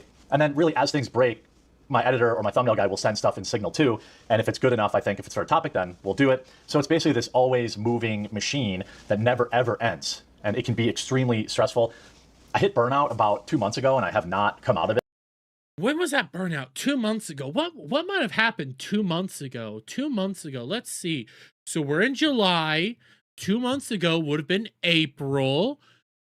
At like the peak of something going down. That's when he magically started hitting burnout. 2 months ago is when he hit burnout in April. Out of nowhere, just hit massive burnout and has never been able to come back from this massive burnout from April. And I think I need a little bit of vacation, but right now is not the best time for my family, and you don't really want to go on vacation. Why? Why is it not the best time for your family? Why can't you go on a vacation? Take a few days off, go relax, go do a vacation. Why is it not the best time for a fucking vacation right now? Vacation. What the hell? Why? Just go on a vacation. You're winning. Go do vacation. Vacation in Wisconsin during the summer. So why? I just keep grinding and try to up my relaxation stuff. So I've been playing more poker and I've been doing more stuff around the house, cleaning and stuff like that, just to kind of keep my mind clear. But that's. Why do you need to keep your mind clear? What happened, Jer? What might have put you into this like burnout stage? I wonder, Jer, what might have happened? Kind of, the day starts at about 7 a.m. in the morning. And it ends right around 11 or 12 midnight. Because the last thing I do before I go to bed is check stories. The first thing I do when I wake up is check stories again. Everything you just said there tells me that you have no time to exercise. You have no time to do anything that you need to be doing. If you're spending that much time doing this shit, that's ridiculous, dude. You don't need to, you don't even put out that much content. Okay, you put out a lot of videos, yes, but they're not even good videos. They're not worthwhile. You force them to be long, drawn-out nonsense. So you don't need to be putting that much work into this. But you're making this sound like it's a fucking grind when it's not. You're actually making this sound like you're on par with Tim Pool, but you're nothing to Tim Pool. Tim Pool has a legitimate work schedule that he works out a lot and actually plans shit out. You don't do any. You record video. You turn on camera, record video, put slop and bag. That's what you do. You don't even edit your own content. You have somebody else do that for you. I don't know why you're acting. And then with this, go to bed around 11 and 7. Wake up around 7 a.m. Go to bed at this time. That's going to be eating into your sleep schedule, which then is going to be affecting how your workout and health schedules work. You are in a bad way, my dude. Okay, the part you're probably all waiting for. Yes. This will be a little bit shorter. Today's been pretty crazy. A little bit shorter. Right around 12 minutes long. Been dealing with nonsense, but I have a commitment to you guys to do these vlogs, so I'm gonna get this done. Most YouTubers behind the scenes are total scumbag snakes. Wow, you just went right on into it, dude. You just went right on into it. No even like warm up, no foreplay, no nothing. You just went in there to start calling every YouTuber out there scumbag snakes. And I'm not gonna bury the lead on you guys. I'm not gonna hide it from you. You want to know why he's already saying that they're scumbag snakes? You want to know why he's already doing that? Because they weren't defending him when he flagged down the casino. Because because they called his ass out when he did that. Oh shit! Shocker. The list of people I've worked with in the past 10 years who are actually loyal, actually your friend, is probably about 1 in 100 or 1 in... Well, let's see. Okay, let's take Geeks and Gamers, Nerdrotic, and Critical Drinker as an example. Why might they no longer want to be friends with you outside of the flagging? Maybe it's because you went out of your way to say the culture war is dead and everybody's channel is struggling right now and they can't make money and make ends meet just like you. Maybe it's because you went out of your way to act like a crab in a fucking bucket and drag them down. I'm just laying that one out there. That might be a possibility as to why these people no longer want to be your friends or want to be associated with you, is because you went out there and started bad-mouthing them first. In 1,000. And you find this out when you go through some petty drama. You see which ones are willing to sell you out for 50. Petty drama. Petty drama. Yeah, we just went through some petty drama, guys. I threw them under the bus. I attacked them, said their channels are dying. And then at the same time, I then went out there and flagged down a channel. It's petty drama, guys. It's nothing serious. Dollars in AdSense revenue. And sure, I could name a bunch of names. Maybe one day I will. Do it. Do it, no balls. You constantly hint that you're going to be doing this. Do it. Quit pussing out and do it. But I think it's more important to highlight the rare good ones, the ones that actually stay loyal. I feel like I've always been loyal to the people, to my friends on X. I've taken, or on YouTube. Really? Were you loyal to Jeremy when you called his ass out and said that his channel's dying? D-Day Cobra Jeremy. Were you loyal to him? Were you loyal to Nerdrotic when you said that their channels are dying? Were you loyal to Bearing when you deleted Infinite Salt Mine? Were you loyal to Dankula? I don't see loyalty there. I see you using them as fucking shields and weapons. YouTube or other video platforms. I've taken a lot of heat for people, refuse to disavow them. And the way I handle my friendships apparently is very different than other people who pretend to be your friend, when it means that you'll share their videos or you'll go on their show. Maybe they have a live stream that's just starting up and you take the time to go on it and promote it. Help what shows are those, dude? What content might that be? them get super chats. And in the first second, they can make a few bucks slandering your name and pretending that you're the worst person on the planet. You flagged a channel. You violated your own principles, your own words, and flagged people down. Not like you can't. By the way, I love this. I need this. I need this screenshot. This is sad Jer. This is the perfect sad Jer. No, no. Go back. Just look at his face. Okay, I'm waiting. I'm waiting for the bottom to go away. Go away. I need this. I need this right now. This is. He's sad Jer. Sad Jer is funny. But anyways, back to this. You always opposed flagging, deplatforming, going after people for this reason. And then you outright deplatform Kino Casino Clips channel. Try to get them for ban violations or anything like this that wasn't existing. You claimed they were doing a bunch of bullshit. Dude, you violated your own standards. So yes, they called that out. And now you're sitting here like, the petty drama. It's not even this. Oh my God, they threw me under a bus for a bunch of... You did that though. You said you do it privately. You then said you do it publicly. And then it happened. Shocker. We saw this coming. You can't even get around this shit. That's what they do. But there's been a few rare cases of people that have kind of stuck by. And hypocrites. I think it's pretty easy now that I've gone through all this stupid internet drama. It was a very clarifying, very open moment for me, a very revealing moment that, quite frankly, I feel blessed to have gone through. You feel blessed to have gone through a moment that basically made you an internet toxicity where people don't really want to have you around anymore, that people vehemently hate you and laugh at you daily. You're blessed to have gone through all this.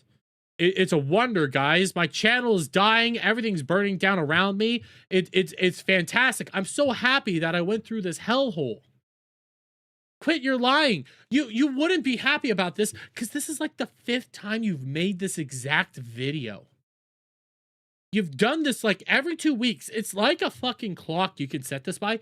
Every 2 weeks, he does the same thing and just lashes out randomly at everybody. Once everything's dying down, he lashes out again. He freaks out again. And this is his new one. This is a brand new example. When half of the world was unwilling to message me directly, Hucky, get out of there. Oh, that's Ruby. German Shepherd content. Papas. Where's Aniban? Aniban. Hey, Bean. Aniban, come here. You guys never see Onyx. Onyx, come here. And she goes the other way. I wonder why she goes the other way, Jer. I wonder why Onyx might be wanting to run away from you.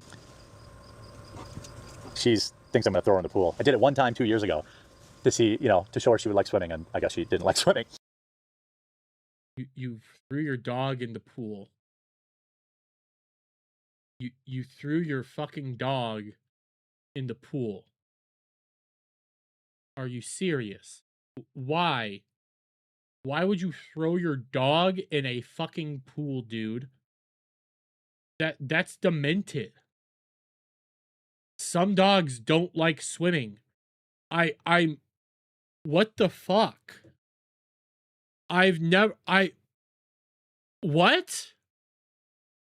What if the dog can't swim? Are you deranged, dude? But through all the nonsense, all these people that called themselves my friends, some of these people I had been, in my opinion, friends with for over 10 years. I wonder who those people are. Knew their families, celebrated the birth of their kids. Knew their family, celebrated the birth of their kids. I feel like this is Bearing right now. I feel like he's calling out Bearing. The man who made a very decent video on you, like very good video on you, tried his hardest to be a friend to you, and you pushed away and treated like shit. And for the most part, the first chance they could get to make a buck off me in a time when it was popular to do so, that's exactly what they did. And, hey, Baba, Hucky, don't knock that over. But,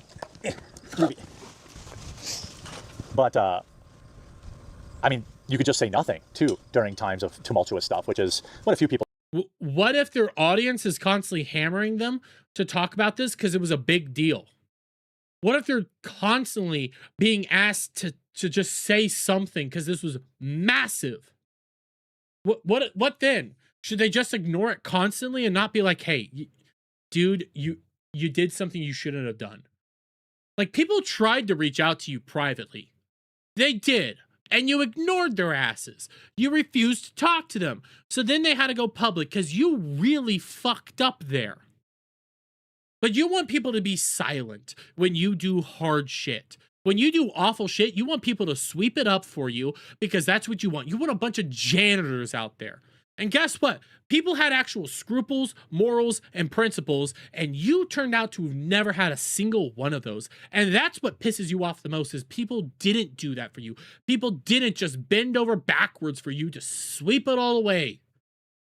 People weren't gonna just glaze your dick. You're a fucking fabulous person being. Almost said a word there. Did. And, but there's been one person, and Medicare, internet aristocrat Jim, who hates your guts. I remember this. It stuck with me never more clearly than the last 6 months. He used to mock the idea of internet friends and how it was stupid. Yes. What's the context there, though, dude? He said internet friends aren't real friends because when it comes to internet friends, you're not always there with them. You're not just hanging out. You're not going to barbecues with them. You're not spending time on the couch and watching a movie with them all the time. That's what he was talking about. He was saying there's not the real personal interactions. You can get those on the internet, yes, but you're taking it to there's no such thing as internet friends. There's never been. No. Jim had a philosophy there that does ring true. You're taking it to there's nobody ever good on the internet. That's not even close. And he's totally right. He's totally right. Now, I'm not talking about my viewers. Your viewers aren't your friends. Your viewers are your viewers. And what you just said there is an example of parasocialism gone awry. Talking about other content creators who are all snakes. I could do a 2-hour video and lay out just how much of a piece of garbage just about everybody I've worked with is. Then do it. Quit with the pussyfooting around and do it. Again, you've done this for every 2 weeks, constantly saying the exact same shit. Do it. Be an adult and do it. Quit saying, I'm gonna do it. I'm gonna do it. Mom, Dad, I'm gonna run away from home. Man, I'm gonna run away from home. Do it. Quit being a fucking bitch and just do it already. Quit acting like this, because guess what? The more you act like this, the more pathetic you look. Because last time you tried this shit was with Stuttering Craig. How did that work out for you? Oh, we got the DMs between him and Melanie. That was not good. But I haven't done that, and I won't do that. That's not who I am. Oh, believe me, it's hard. Then why do it? Then why say you're gonna do it? Then why go out there and do it? Oh, because you want to just try to act like you have something on somebody, and in reality, you have nothing. You're pathetic. You're a loser. Shut up, dude. Hard sometimes when I see some of the stuff they say or they do or the videos they make. But there's been kind of one person that I really, really thank God that I came across. And it showed me that it isn't impossible to be friends with some of these people. And that is Melanie Mack. Wow, this is... Yeah, I know how this goes, guys. I already listened to this beforehand while I was out walking with my dog. This is about to get so much worse. A true ride or die friend, which is hard to find in real life, and like winning the lottery online. This is someone that refused to pile on at a time when just about everybody else who called themselves my friends were piling on. I wonder why. Okay, I wonder why she refused to pile on. I wonder why she refused to call you out. I wonder why she stuck with you the whole time. Maybe it's because you're paying her $500 a fucking stream. Maybe that's why. Maybe she knows where the money is, or she thinks she knows where the money is, and she's stuck with where she thought the money was. And look at where that's gotten her. She was already a pariah because of Goonergate. And then she goes out there, tells people to fuck off, shows her hypocrisy, says that she's going to stand by it, co-signs it, and now look at where she's at. Man, she might be a ride or die, but I'm pretty sure she's only with you because of $500 fucking a stream. And where we are now is she's just another internet pariah. She's not worth having around at all. When was the last time she was on a Daily Wire show, by the way?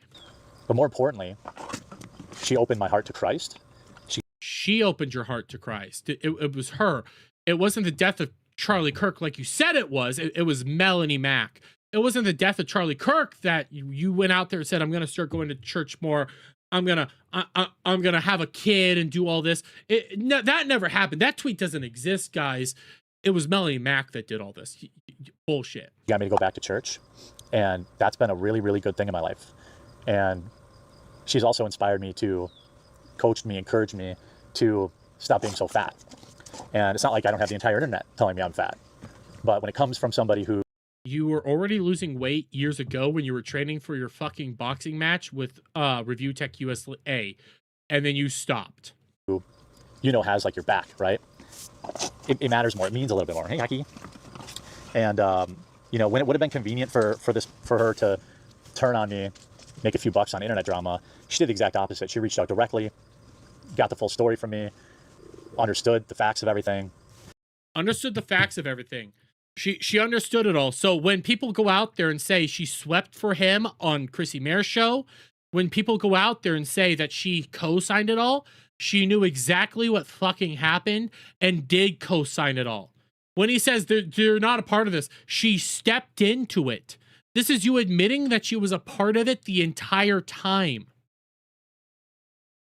You are going out there and saying that people shouldn't be calling her out, shouldn't be talking to her. Chrissy Mare shouldn't be in trouble for anything that happened between her. This is you openly saying, yes, she was there from the fucking beginning and agreed with me. She was okay with flagging fucking channels and laughed at it. She fully knows what happened and decided, you know what? I'm siding with the guy that fucking pays me. Congratulations, Jer. Thank you for exposing this shit. And then she did what I never would have expected, and that is like made a video and said, hey, you know what, get effed. Yeah, and where's that video now? Oh yeah, she deleted it. Basically, and I know she took a lot of heat from that. I mean, these psychopaths who are so anti-life ruination have spent the last 6 months trying to ruin my life, trying to destroy my coffee company, trying to flag down my channels, even though they're against flagging. You have... Where the hell did they try to flag down your channel? Are you talking about your shorts that you're stealing? And people are alerting the people that own the content that you are stealing? Is that what they're talking about? Because that's informing people that you are copyrighted, you are in violation of TOS. That's something completely different. That's people going out there to try to actually get the people that you are stealing from to be like, hey, are you aware this dude's stealing from you? Then when it comes to the flagging down channels, the last time you accused people of flagging down your channels was when you openly deleted the TISM stuff. Is when you deleted that across all platforms, the unlimited TISM or all that, the infinite salt mine or whatever the hell it was. You did that. Not them. They didn't do anything like that. You did that. So stop lying yet again. You know, failed NASCAR drivers turning... Failed NASCAR drivers. Where did Camelot ever try to flag you down? Because that's, again, you say you're not going to be addressing these people. You're never going to name these guys failed NASCAR drivers. This into a whole career, really tiptoeing on the line of going a little bit too far. Yeah, I had people that I've collaborated with, people I've traveled with, people I've met at conventions. And when all that stuff happened, Melanie never for a second even thought about abandoning me and believing the nonsense that was going on out there. And she stood by. Yes, because she stood by the man that was paying her $500 fucking a day. That's who she stood by. She stood by the person that was bankrolling her. Wow, that's a great friend right there. You have money, she'll stand by you. Great. Me steadfast. Now, I had stuck by her in the past too, because that's the type of friend I am. When you're my friend or you're even a coworker, I don't let the internet tell me, you know, anything. Oh, fire ant. That hurt. The internet doesn't control what I say. You know, I get a lot of, when I brought Melanie on as a co-host, there's a lot of people who are talking a lot of junk in the chat, and I just don't participate in that. I don't allow it. I don't accept it. When I had Luke on the show, Luke's been a true friend too. But okay, so Luke's true friend. People were saying mean things about Mel in the chat. People were saying mean things about Luke in the chat. Okay, and you know, people talk ish about him in the chat. I don't participate in that. I don't say, "Oh, look at this, look at that," because I guess maybe that's just being Midwestern. I'm a Midwesterner. So a Midwesterner. So you never act like this. You never went after Geeks and Gamers, D-Day Cobra, Nerdrotic, Critical Drinker. You never said that their channels are dying. Not once did you say that, guys. Never in a million years did I say that their channels are dying. Never did I say Tim Pool's channel is dying. Never did I say Benny Johnson's channel is dying. Oh, wait, I did say that to them because they agreed with me. But when it came to the culture war people who actually, you know, talk about movies and stuff like that, I never did that. I never did that because they didn't agree with me and they called my ass out. Yeah. But maybe that's also just being a good human. And it's a good human to go out there and say that people's channels are dying. Got it. At a time when it would have been really good for her career to jump on the hate train, she chose instead to follow her faith, which is really inspiring to me. And that's what made me go back to church. And now I don't think I've missed church, and I think I missed once since last September. I call bullshit. You've missed a lot of church. And I try to pray every night, and I call bullshit again. Everything you're saying here, I call bullshit. Try to be godly. I've sponsored 6 kids through my church. I want to hear this. I want you guys to do this again. I try to pray every night, and I try to be godly. I've sponsored 6 kids through my church. You sponsored 6 kids from your church, and you try to be godly, guys. I try to be godly. I sponsor 6 kids from a church. You know, in the Bible, being godly right here. You know, in the Bible, it says when you do charity, you shouldn't gloat about it. So if you're sponsoring 6 kids at your church, you shouldn't tell people that you sponsored 6 kids at your church, because that's you boasting about it. That's you openly gloating about it. That's you openly talking about it. You don't do that. You never do that. That's against the Bible. That's against the word of God. You don't go out there and try to talk about, look at all the charity work I've done, guys. Look at all the charity work I've done. I'm a good person. I'm a godly person. Look at all the charity. No, you don't. You know why you don't do that? Because God looks down upon that. That's against the Bible. And I'm going to take this to a pop culture reference real quick because I've been watching a lot of Bones, okay? I love fucking Bones. Oh my God, Bones is one of my favorite shows ever. I've been rewatching it again for like the 5th time. Maybe 7th time. I don't know.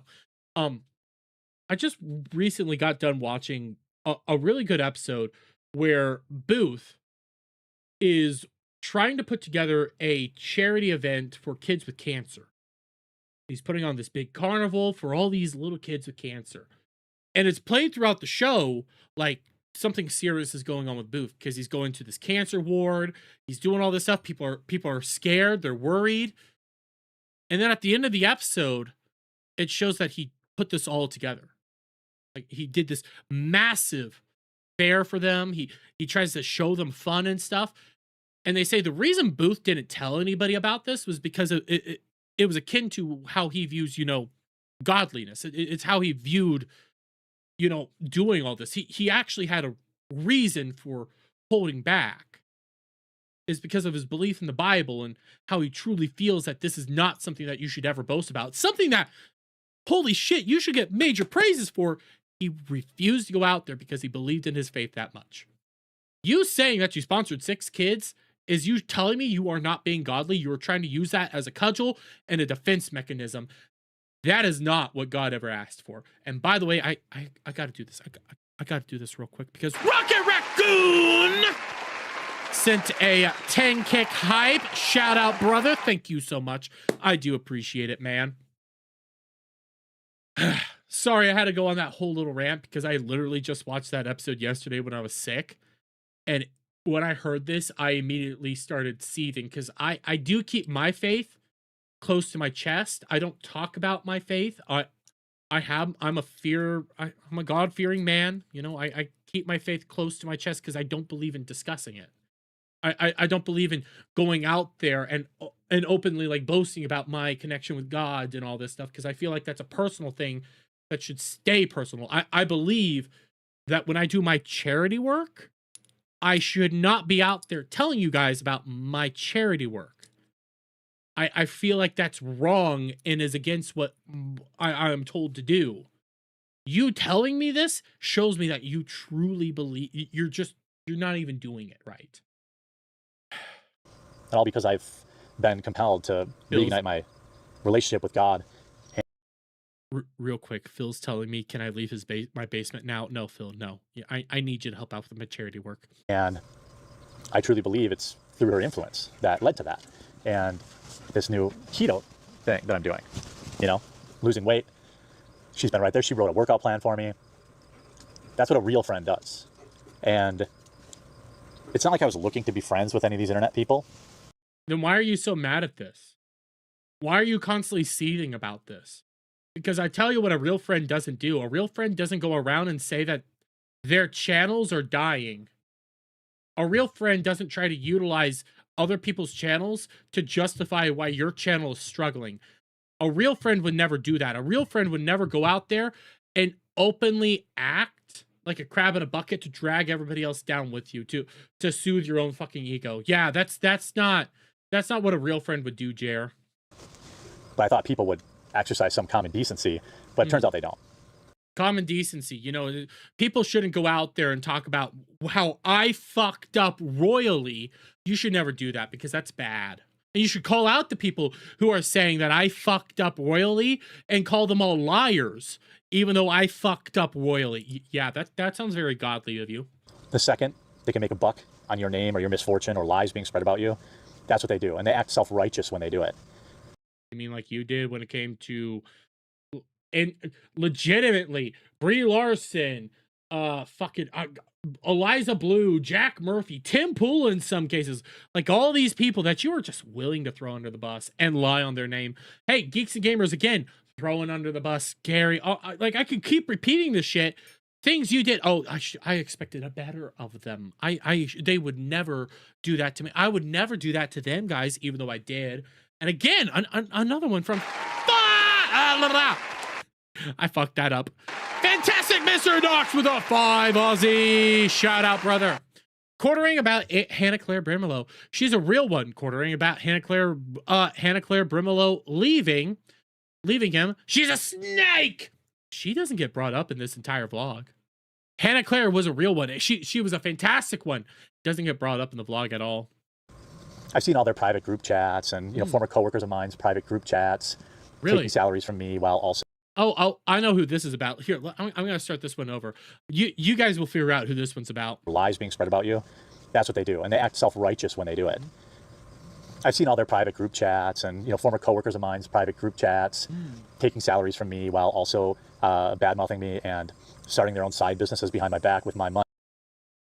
I wonder who would have done that, huh? Who would have done that? Oh, you're trying to call out Sydney Watson again.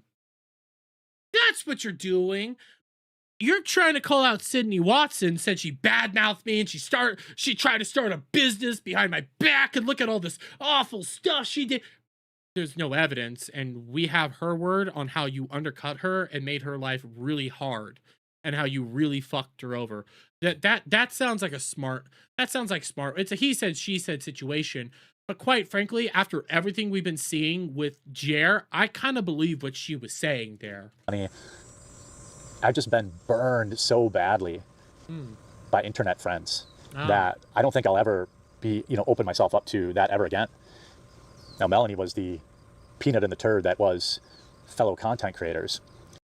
Man, that's a thing to say. I'm just saying that's she's a peanut and a turd. The fuck? Well, why don't you just say she's the diamond in the rough? Why peanut and the turd? That's a saying. I don't. Oh fuck. Oh god. Why? But you know, I've stood by a lot of people that the first chance they got to turn on me, they did, and that was really eye-opening. And now I'm focusing on getting healthier, losing weight, growing my coffee company, which will be in Walmart soon, or available at Walmart, at least on their website at first, and then I have to get... Oh, you said you were going to be in Walmart, though. You said you were going to be in Walmart. Oh, no. Actually, guys, this whole time, I was fucking right. He's just trying to get on Walmart.com. He's never going to get in a fucking Walmart. UPCs printed on the boxes. I've just been focusing on that. And life's been a lot more simple. You know? Life's been a lot more simple. But I owe a lot to her friendship, and I'm so happy that she's in the place that she is in her life now and thriving and happy. And I'm so happy that she's married to another man who's gay and she's thriving right now. I'm so happy. This reads like a man who is really like he's pissed off that she's no longer single. He's furious that she's married with somebody because he really wanted to get with her. It's just good. So there are good people out there. There are good people out there. But they're really, really hard to find. And that's probably true in life. So, yeah, I'm not going to... And you're not one of them. You're not a good person. You're a vile scumbag. You're a liar. You're a cheater. You're a grifter. You're a scam artist. Insert every fucking word you can imagine. You embody that. You are an awful human being, Jer. You won't, like... You know, you guys heard from D-Day Cobra when he talked about this. This was a while ago. I don't have the clip, but I heard it on one of his Cobra casts. The quartering only got involved with Geeks and Gamers and all them because of the Zack Snyder debacle. That's when he decided to start actually getting involved and trying to be friendly with Geeks and Gamers and all them. It was because Zack Snyder said that they were super racist on a charity stream and that they didn't associate with them. Which then saw an opening for the quartering to try to get in over there and become all buddy-buddy with them. And then when they were no longer useful for him, he threw them all out. You did that, Jer. Good, Jer. D-Day Cobra didn't do that to you. He laughed at you. He made jokes at your expense, yes, but that's what friends do. And then when all this shit was going down, like prior to all this, when you were calling them out and saying that their channels are dying, yeah, he called your ass out. You blocked him on X. You blocked me in the same day. Then you unblocked him, had a conversation with him, but you never opened up your DMs with him again and acted like a soy little bitch boy. and then put out an apology video, never apologizing to Jeremy, but apologizing to Drinker and Gary. That's who you apologize to. Never to Jeremy though. And again, that apology video wasn't an apology video. It was just him trying to make up excuses as to why he did it. Tell Melanie I made this video. She'll probably never see it, but I am so thankful for her friendship, her solid, unwavering friendship, because that's what friends are supposed to be. If friends have problems with each other, they talk about it privately. They don't put them on blast on the internet to make 45. You mean like Bering did? Came to you privately, talked to you privately. You refused to discuss it with him, and then you lashed out when he put out his video about this, and you never even watched the video when he was super fair to you. That's smart. $5 in AdSense, but apparently these people were never my friends. And Bering was never your friend. Bering was never somebody that was willing to do content with you. Got it. I won't say that hurt my feelings, but it did make me feel betrayed. It hurt your feelings. It hurt your feelings because what you're about to say is just deranged. Dude, it hurt your feelings because you're about to say it made you feel betrayed. But real quick, fantastic Mr. Knox with another 5 Aussie says, Crowder joking about Hambly would be the funniest thing to happen. Hambly will make and see that if it happens. Yeah, Malden sees is what I think you were trying to say, but yes. Oh, yes. Oh, yes. And I won't say that hurt my feelings, but it did make me feel betrayed. Which would mean your feelings were hurt. Which would mean that your feelings are destroyed. Yes, your feelings were hurt, dude. One of them in particular was pretty egregious. Which one? Name it. Name. Bering? Bering's who I think you're talking about. You know, Bering coming out here and doing what he did, you know, rightfully calling your ass out. I think that was probably the most egregious thing. So then you rewarded him by deleting the Infinite Salt Mine, which also then backfired and hurt Dankula as well. Wow, that's a brilliant strategy, dude. That was fantastic. But that's okay. You know, life goes on. Spend less time pretending these people want to be your friend and spend more time at church, more time doing good things. And I think long term, it's going to be a real benefit. So sorry to get kind of serious in this one, but good people are hard to find, so you should protect them. And you should protect your friends. And if you aren't willing to do that, then they're probably not your friend. And if they're not willing to do that for you, they're not your friend either. If they're not willing to sweep, if you will sweep for him, he will be your friend. And he will sweep for you. If you do awful, atrocious things, he'll sweep for you. If you do, but in order for him to sweep for you, you need to sweep for him and cover up his bad shit. Man, that's pretty pathetic, dude. This whole internet cult of personality is all nonsense. These people aren't friends with each other. They're all snakes. I've been to these conventions where they all talk ish about each other behind their backs and then pretend they're best friends where they can go on each other's show and further their...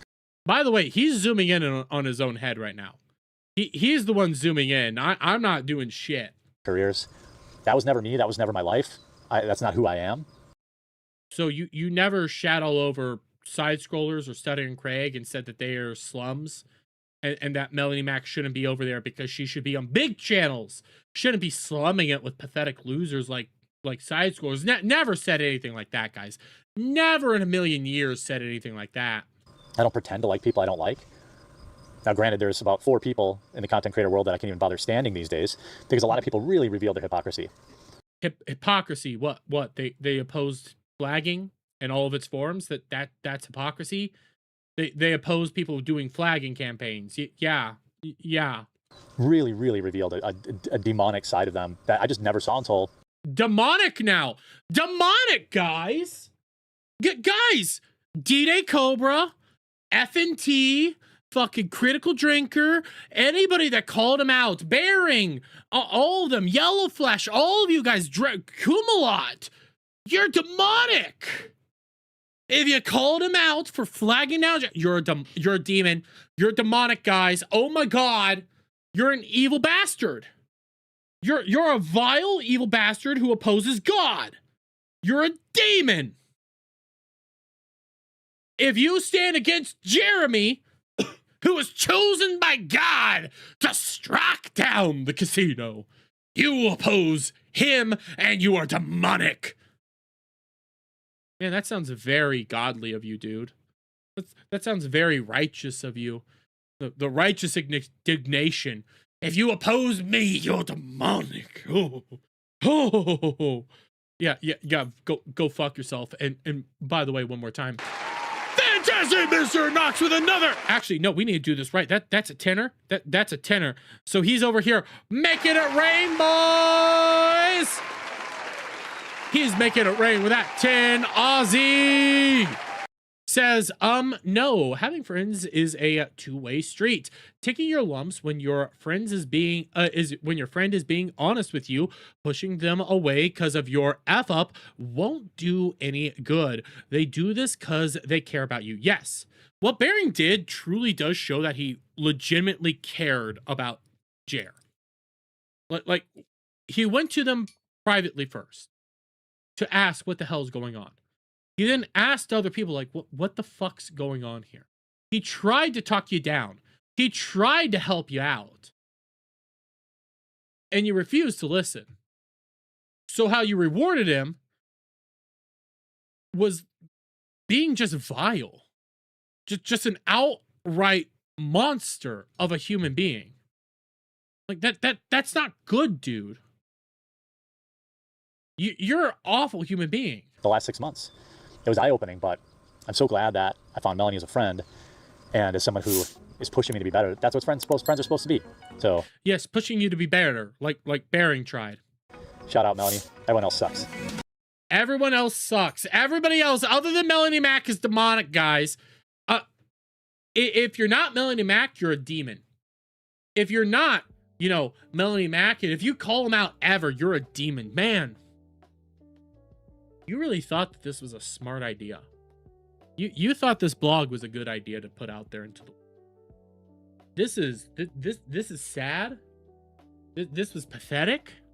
Like I want to do the PPP. Sad, pathetic, but at the same time, like, this is really revealing of the kind of person you are.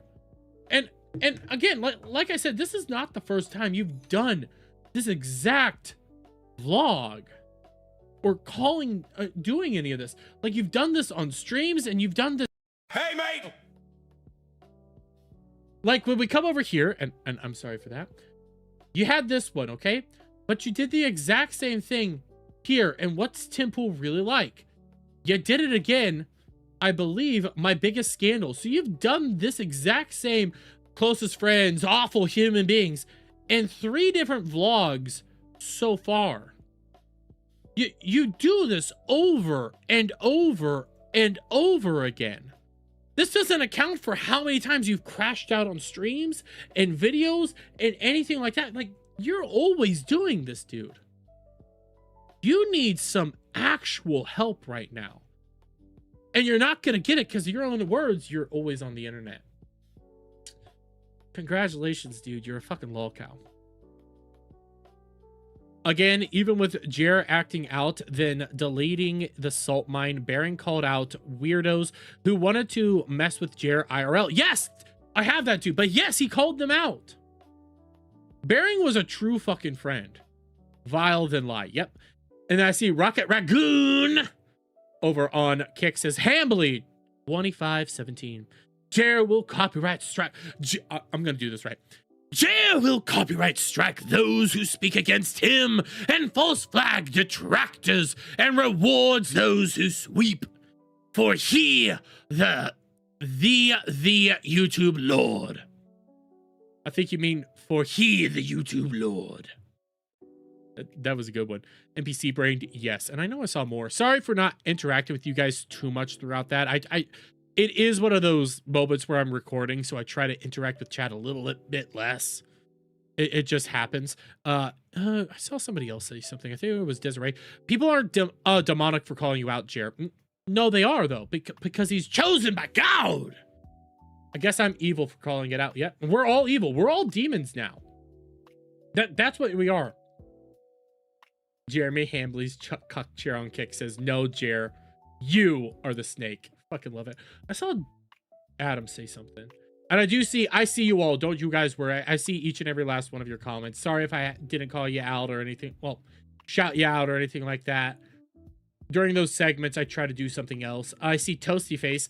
I'm a massive piece of shit that found God is a weird trend these days. That is true. That is true. I see it all the time, but I see Adam here. Derby doesn't pay me. When he eventually goes full lolcow, I will destroy him.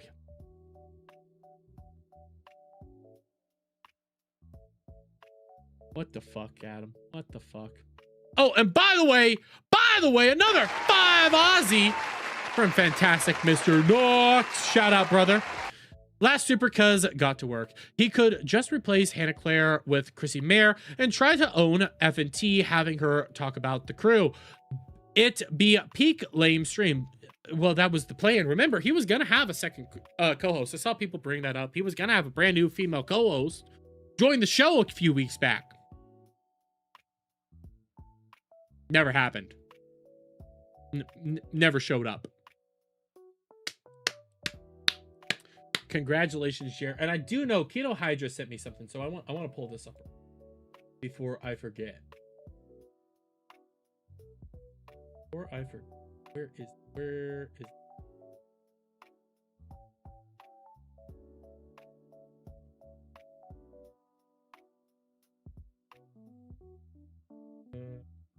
I need to read that, but okay, so Kino Hydra, I saw this. I did see your comment on his vlog there, Kino Hydra. By the way, I'm about to shout. I'm also about to call you out, Kino Hydra. I'm about to call you out hard fucking core right now, Kino Hydra, if you're still in chat. One, this is awesome, but before we go too far with this, Kino Hydra, you're a fucking psychopath, and I'm gonna tell you why. We're still gonna laugh at this, but I'm gonna tell you why you're a psychopath. Why is this in light mode? Only psychopaths use light mode. You're a psychopath and a sociopath. What the fuck's wrong with you?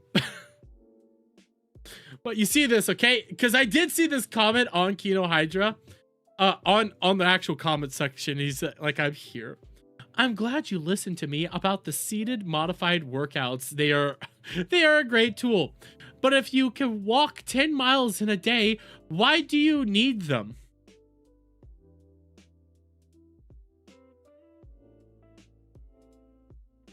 And we have this one. In his vlog today, he said that he Googled all those workouts. Hail Hydra. Stop praying you can't work out. It's offensive to people with serious chronic injury/pain who do modified workouts on a regular basis because they have to. Literally Google modified workouts for seated position. I fucking love my own personal pool to go swimming every day. You don't think I wouldn't be doing that right now in this heat? And again, Hydra, get fucking light mode. What is wrong with you? Sorry, I saw some shit. What's going on here? What's going on here? I'm checking up on some things, then we'll move on to some other stuff. That one from his first vlog. I saw some updates. What's happening? Oh, that's a new clip. And then that's Camelot going live. I want to see, was there any more updates that I missed since I've been live? I don't think so. I'm gonna check the Kino Grove. Oh, excuse me. By the way, hail Hydra. Hail Hydra. Yep, no other updates. So, we've been going for about an hour and 54 minutes. We're gonna go a little bit longer. I didn't stream yesterday. I didn't do any of that stuff, so I have some other stuff. Now, this is not as serious. I want to do one of these. I knew the quartering stuff was going to be taking us a while. That's why I saved it. Because that fucking vlog, man, what the fuck is wrong with him? I have another quartering thing, but we might do this tomorrow, if not Thursday, depending on when I can see Spider-Man, because there will be another day off this week because I got to see Spider-Man for Friday. So that will be happening. I just need to know when I'm going to be able to see it. So, Sticks bonus content? No, not Sticks. I have one. Okay, I have one. I'm going to get rid of it. I was going to do that. I'm going to get rid of that one. We all need a good laugh. And there's nobody better to laugh at other than Jer than DSP. Let's be real. DSP is king lolcow. There's never going to be a better king lolcow than DSP. And I heard he went on a big rant recently about like Kino Casino going on vacation and shit. I want to find that rant. I want that fucking rant right now. So that is going to be something I hunt down because I fucking desire that rant. But we have a couple of clips from DSP because I need some good DSP. DSP content it's wonderful. It's wonderful. But has Styx been up to anything lately? I don't follow his stuff closely. I haven't seen anything much from Styx. Styx is one of those guys that he'll appear and then disappear. Like he'll do something wild and then everything else is boring. So Styx takes some time to kind of get some stuff, but we do got some DSP stuff. So this is from yesterday. And I'm just gonna play it. I'm just gonna play it. I'm turning off BGM. I'm just gonna play it for you guys to just happened. What the hell? Okay, now we're 8 seconds in. What do you think happened? Okay, what do you think happened? This is super. Oh my god, what the fuck? What do you guys think just happened? I'm gonna keep playing it. Okay, I'm gonna keep playing it because this gets funny. Something very bizarre just happened. What? I said my food was 7 minutes away. Now it has reset, and it says that the guy is en route, but it doesn't say where he is. He ate your food, dude. That's what happened. It was 7 minutes away, like a block away. Where's the food? He ate it. I think my food might be missing. I think this guy might have... I'm serious, like, I think I'm screwed. Well, yes, because your food order got screwed up. I've never... Like, I've ordered some food from, like, Uber Eats when I'm on vacation. I don't get takeout that much, okay? But, bro... I've had some issues from time to time. Not like this, though. I've never had that happen to me. But it's about to get better. Phil mulls the idea of drinking THC-infused alcohol. Now, I know of another locale that drinks this shit. Review Tech USA drinks THC-infused alcohol. Phil, we know you have a drinking problem. We know you have a gambling problem.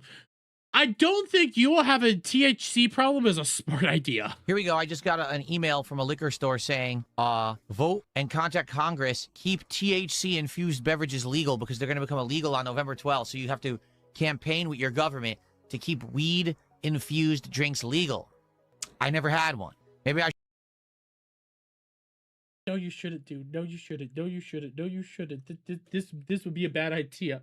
This would be a bad idea. And I see this from Malbus over on Kick.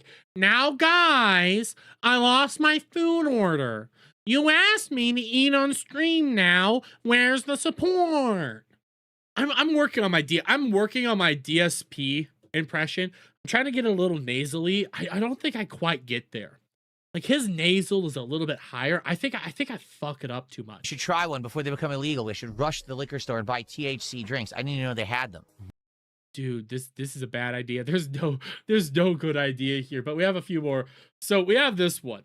This is gonna be a little bit longer, two minutes. Phil once again disses Wings, then says Wings trolls wouldn't be interested in him because unlike Wings, Phil responds positively to criticism. Yes, yes, buddy. Yes, you respond positively and wonderfully when anybody ever criticizes you. That the reason that they troll Wings is because he has opportunity to change and has been given opportunity after opportunity to change, but he refuses. You mean like you? That he falls back into his laziness patterns, his set, the thing over and over. Reminder, wage quits were gone, goals were gone, doing stuff for money and everything, that was all gone. Gone. Overeating, spending in the wrong places, right? Being irresponsible and being lazy. and basically making the same content over and over every single day, not really taking in feedback or constructive criticism, but I feel like this also applies to you, dude. instead just falling into the same loop and then blaming it on his trolls and blaming it on depression and things like that. Blaming it on the casino, blaming it on trolls. It's trolls' fault that this is happening. It's all the detractors' fault, detractor content. Am I correct in stating that that's why his trolls are so hard on him? Is because this guy has had so many opportunities to succeed, but he fails because of his own devices. That's insert every locale here. That's not brand new information, Phil. That's everybody who's a locale. Right? Fair? Is that a fair enough summary of the troll summary of Wings of Redemption? So if that were the case, right? Mm-hmm. How does that apply to me? It applies perfectly to you. It is a perfect representation of you. When people actually come around to try to help your ass out, take a kid to casino, even if they were gonna snake your ass at the end, they did try to help you. They tried to put you out there and do like vacation time or do stuff with you. They tried their hardest to make you better. And you threw it all away. When they had great content ideas, you're like, no, that's a bad idea. No, that's a bad idea. No, that's a bad idea. They've done good content ideas with you, and you throwed it all away. You went back on your word. There were no goals anymore because, again, Asmongold said to get rid of goals. Goals are back, by the way. I'm not failing. I'm not complaining of failing. I'm changing. Wait. I thought that was on my screen. I don't know if you guys can see this. Okay. You guys can't see it. My brain broke there. I forgot that he has like words that read up there, and all of a sudden there's like this black little blob of something that is just scrolling across the top. It's like, is that a bug on my end? What the fuck is that? I was freaking the fuck out. No, it's just a zoomed in version of his stream. I'm not failing. Yes. I'm not complaining of failing. I'm changing rapidly at an accelerated pace, constantly for the better. I'm taking constructive criticism. Now, guys, and you can see the little thing right here that I was like, what the fuck is that? Now, guys, I said $50 to open a pack of Pokemon cards. You guys said you wanted me to be doing this, okay? So, you need to give me the $50 for Pokemon cards, or we're never going to do it again. Right? I'm not falling into the same patterns. Oh, okay, you're saying they're called vices, not devices. Okay, fair enough. That actually is a good way to say it. Please, wait. No, Phil, no. No, Phil, no. No, Phil, no, Phil. You didn't know what you did. What? No, Phil. What? Yes, the vices. White. Oh God. Did he really call vices devices? No. His vices, not his devices. Gotcha. His vices force him to fail over and over, and then he blames that on everybody else, right? No, his inability to control his vices is what makes him fail. Like you. Holy shit, you don't even. I'm seriously convinced he said devices. I'm convinced right now. I don't know the full clip. I'm convinced he said that shit. I'm gonna lose my shit. And that's why the trolls don't like him. Got it. In my case, my trolls don't like me because they make money. You don't think Wings' trolls don't make money? That's it. They don't actually have a valid, real criticism, okay? When they say stuff about me, it's because they make money doing it. You flag the channel yourself. You go out there and you say you're going to do something, then you revert on that. You constantly cry and beg for money. You're drunk. You do a lot of shit. And when people try to help you out, you call them scumbags and attack them. Okay? So if the Wings trolls, truly, that's the reason they trolled Wings, then if they move over to me, they're going to be like, well, oh, Phil did something wrong, but then people told him he did it wrong, and he course corrected, and he changed, and he improved for the better. You got rid of goals. Now they're back. Look, he reinvests his money in the business. Look, he's changing here. He's changing. Look at him. Look at me. When you don't eat on actual plates, you eat on paper plates. I'm not convinced you have any actual dishes in your house at all. You aren't helping yourself. Lost all the weight, working out, doing the right things, right? Oh yes, you're working out. You have such big old biceps right now, Phil. You don't look like a string bean. Kind of the opposite of the situation of when you guys watched Wings. So if truly that was the reason you didn't like Wings, you come over here, none of that applies. Sure, Phil. Sure. I need to find his crash out over Keto Casino going on vacation again. I need that crash out, but we have this last one.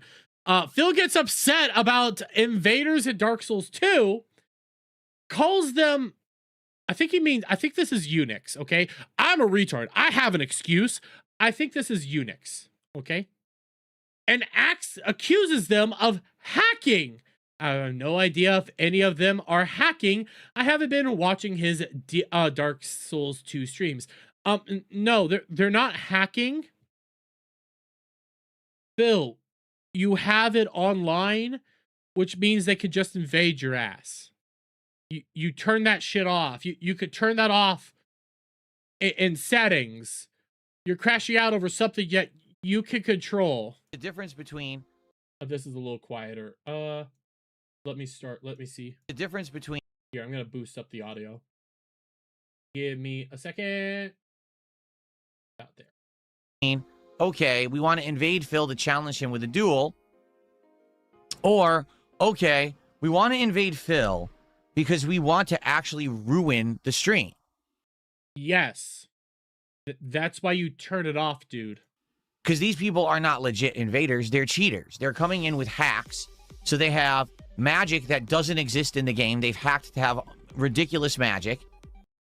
Okay. Now that one, okay. If they did do that, that's just funny. You could turn that shit off. You could turn the invading feature off, but you choose not to. They're literally not casting spells, yet the spells are hitting me. Okay. They are invincible. If you hit them, they don't lose any health whatsoever. And they've also hacked the game so they can literally like finger poke you, boink, and all of your equipment just breaks instantly. Okay, yeah, that's hacking. If what you're saying is true, I don't have a reason to believe you. If what you're saying is true, then yeah, they hacked their games and coming into yours to ruin you. Turn the feature off. Don't keep it on. It's that simple. It's that fucking simple. Causing you to have to go to a blacksmith and waste 10,000 souls to fix all your equipment, or else you have nothing working for the playthrough. So it's 100% a waste of everyone's time. All it does is make me have to waste time on the stream, which is very frustrating because I want to play the game and I want to advance and have fun. The challenge of Dark Souls is supposed to be the game is hard, not people are fucking cheating because they have no fucking dicks.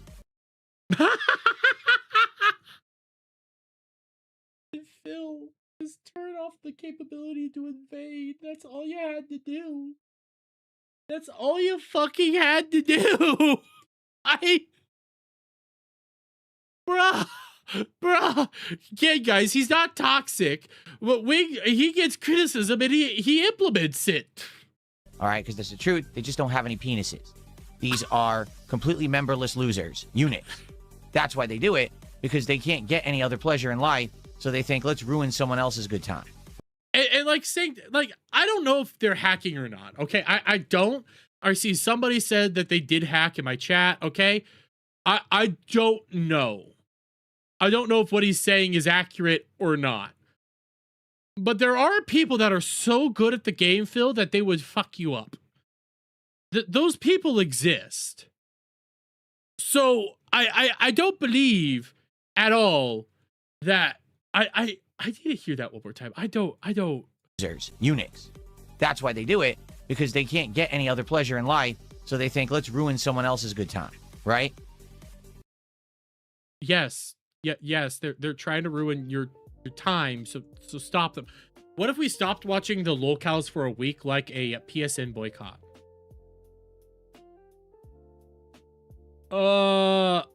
Mama? That's his name. I did not do that.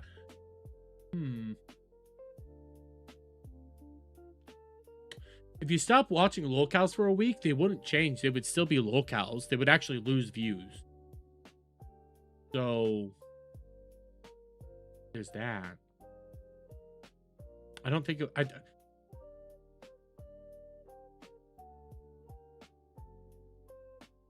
know, I haven't really thought about it. But to make this a little bit pop culture-y, here, I'll save the merch stuff for later. I do want to watch this because this is just so fucking bad. I might get copyrighted for this, by the way, guys. So just keep that in mind if there's some wonky going on with the stream later. This is why you watch live, because you get to see crazy shit like this. So, I want to record this. So, there is a brand new movie set to come out here, and I'm trying to see the date of when this thing is supposed to release. I don't know. In 2027, okay? There's a brand new movie. And the movie is called Children of Blood and Bone. Children of Blood and Bone. Yes, I got it right. Now, just a little history on this movie. It's based off of a book series that I looked up on, and it's all about black people, racisms, and it's oppression and shit like that. Okay, that's what it's based on. But it is, okay, it is an original IP. So there is that. It is an original IP, so it's something that, hey, you know what? Go out and adapt it for yourself. I don't think I'm going to be the target audience for this. But some more info on this. This was originally supposed to be produced by Lucasfilm, and they lost the rights for it because they never did anything with it. And it kept getting shopped around until finally Paramount bought the rights to it. And we're going to check this trailer out. This is a trailer, guys. This is a movie. And yes, Phil, this is a movie about beggars. Somebody get these beggars out of here. Yes. And listen, okay, what I'm going to say is this is what I would prefer. Instead of blackwashing, race swapping, any of that stuff, make your own unique content. Don't know how well this is going to do.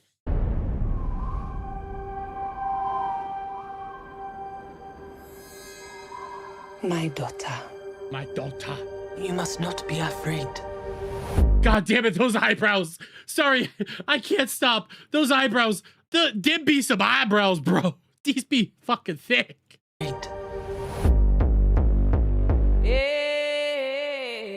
Orisha was once a land where magic flowed through our people. You were born with a gift greater than you know. But those who feared our power took it. What the fuck is happening? Again, I'm not attacking this for existing. I'm just like, this looks so fucking wild. Away from us. Shit, I know this actress. Why do I know this actress? Shit, I know this I know this face. Fuck that face. I know this face. Shit, I have to look this up. I know she looks so familiar. Why does she look familiar? God damn it, that face. Children of Blood and Bone. Why does she look so familiar? Why? Why? No. Movie cast. Let's go cast. Why? I don't think it's Black Jesus. Not Cynthia Erivo. Not Viola Davis. It's not her. Wait, is that Regina King? No, that's not Regina King. No. Why does this face look familiar? Oh, I found it. Lashana Lynch. Oh shit, this is Lashana Lynch. This is Lashana Lynch from Captain America. Not Captain America. Captain Marvel. The Black Whammons. Black Girl Magic.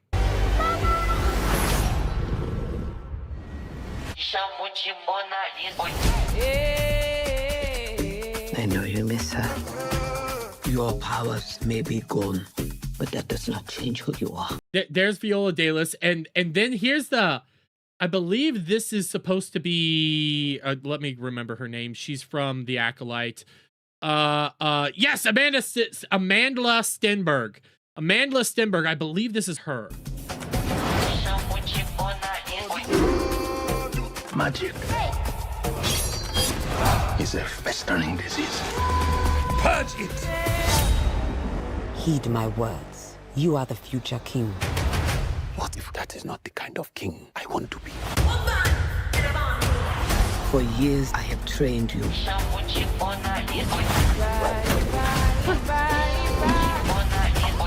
She's the black girl who's the key to everything. That's what she is. That's what she's doing. By the way, shout out Bryce Murphy. Actually, we gotta do this right because he's making it rain. He be making it rain with the 10 Aussie. Shout out. Wakanda 3. No, this is Children of Blood and Bone. This is not Wakanda 3, but it looks like Wakanda 3. Oh God, the discount Black Panther. Yes. Because I believe you are the one. You are the one. You can bring magic back. You are the one. Oh, look! She's purple drink! Once I heard Ryan say this on Daily, I can't unsee it. It's purple drink. By the way, I'm pretty sure in Black Panther they had him drink purple drink. Hold up, wait. Look around, everybody on mute. Hold up, wait. Look around, it's me and my crew. Big energy. Big energy. All this good energy got you all in your feelings. Big energy. Big energy. Cynthia Erivo, Jesus Christ. You know what? When she has hair, she looks a little bit better. She looks a little bit better when she has some hair going on her.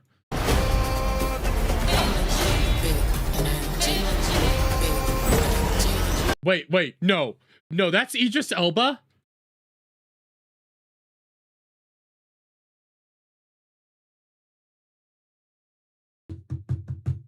Don't laugh, don't laugh, don't laugh, don't laugh, don't laugh, don't laugh, don't laugh, don't laugh, don't laugh, don't laugh, don't laugh, don't laugh.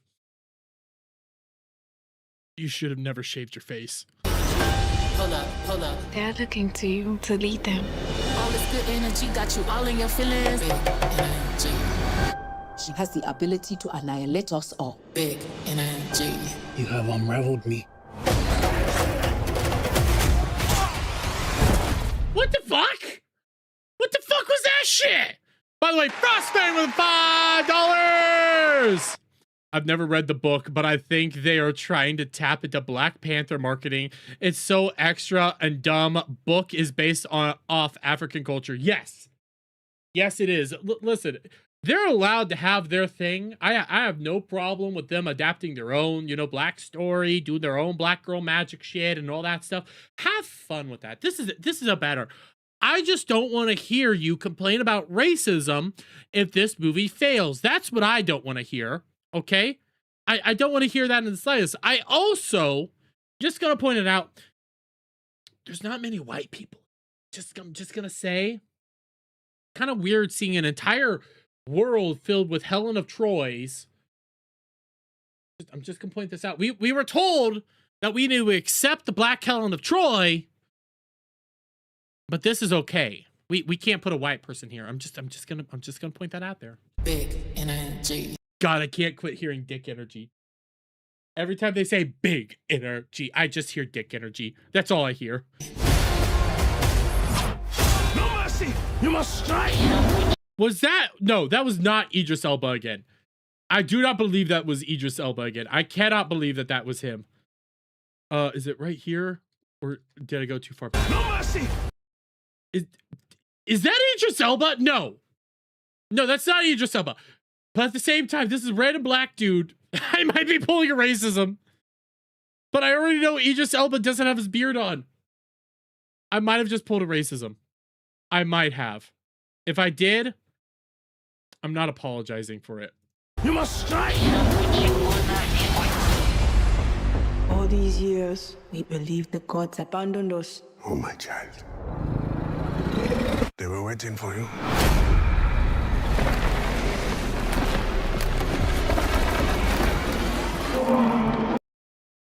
The fuck was that?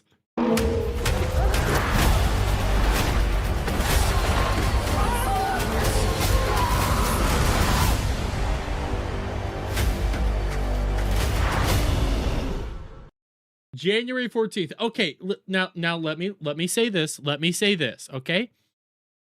I'm curious. I don't think I'm going to be the target audience for this. I'm curious. I might laugh my ass off during this.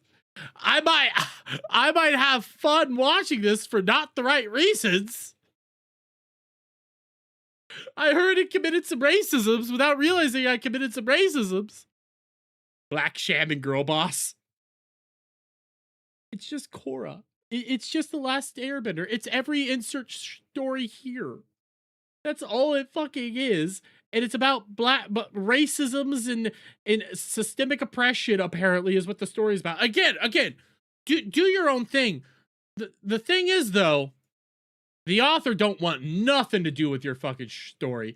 Attacked behind the scenes, Children of Blood and Bone author Tommy, I'm not even gonna try to say your name, distances herself from the film adaptation. The Nigerian-American writer says she will not watch Gina Prince Bythewood's adaptation of her fantasy bestseller. Yeah, I think you're screwed. And part of that was because I believe Amanda Stenberg is in the movie and she ain't black enough. I believe that. I believe that was part of the thing. I'm amazed. I'm amazed. This looks beautiful. You know what? I'm taking it back. I'm starting to want to watch this for all the wrong reasons. It looks like an epic comedy. That's what it looks like. It looks like I'm gonna have major fun. I need to find this, okay? I remember seeing this yesterday. Give me a second, guys. I remember seeing this yesterday. I need to find this. It's beggar on beggar violence. Yes! Let me see. Can I find this? Discussing film. Okay, I want to go to discussing film real quick.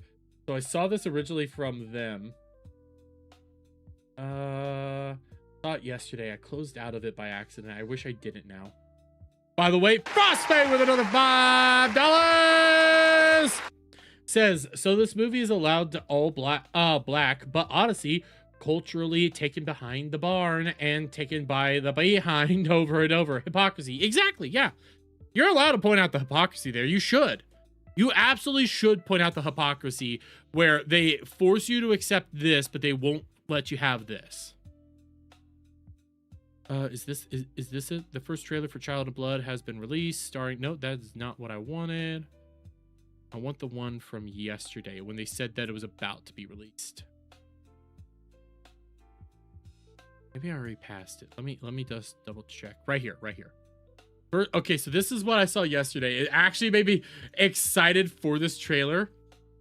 So this was their teaser of the teaser. So first teaser for Children of Blood and Bone, starring Viola Davis, Idris Elba, Cynthia Erivo, yada, yada, yada. It comes out tomorrow. So this is from yesterday.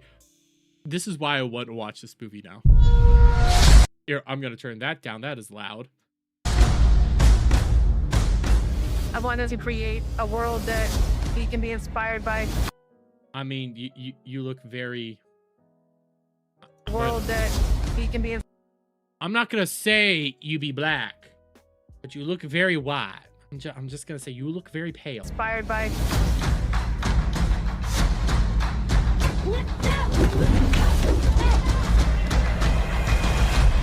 Cringe? Oh, you haven't even seen the cringe yet. We do this together. That's definitely the vibe that I've been feeling from everybody. We just want to do it with love and respect and passion. So we could do your stuff with love and respect and passion, but you know, the Odyssey, things like that. I'm super excited being part of something as big as this. Being able to film in South Africa is so incredible. Right there in these locations, Wale had this beautiful pink river. Only me and you. We have a really amazing crew here to bring this vision to life.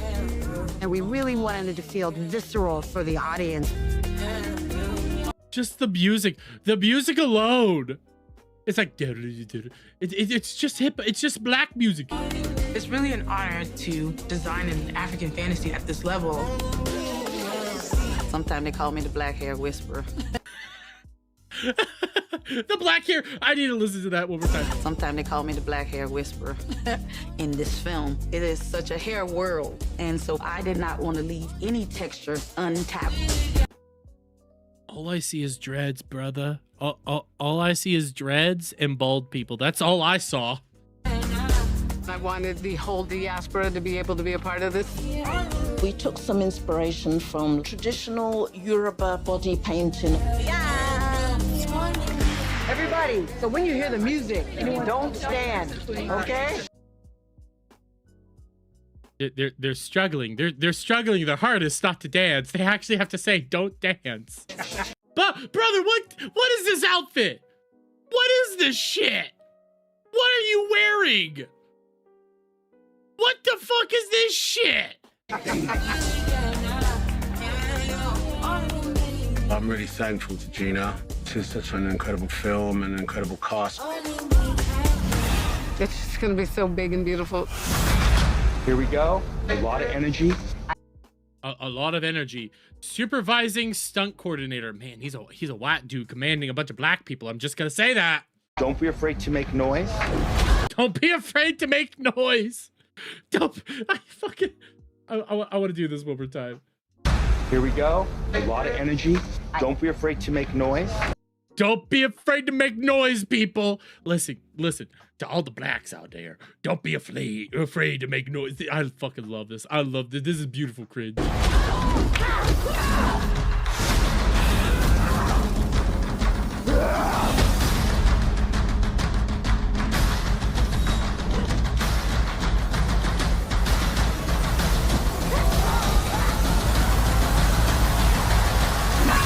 It's incredible.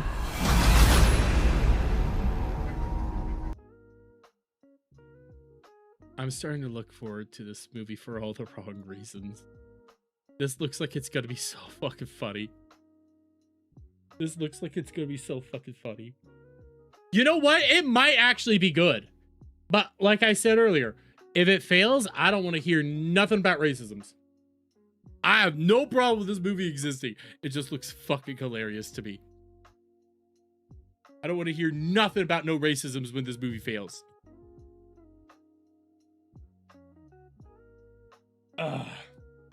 Jeremy, the only white man in the theater. So where's the blood and bones? I don't know. I don't know. Oh, I'm so in love with what the hell's happening. I have changed my positions. I have changed my position on the movie altogether. I am pro the movie, and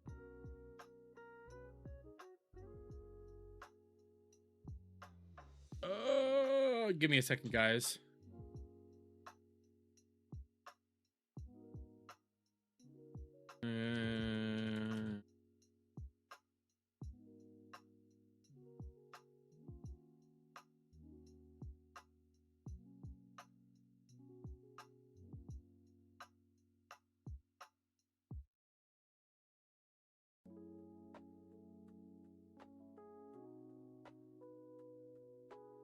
Give me one moment.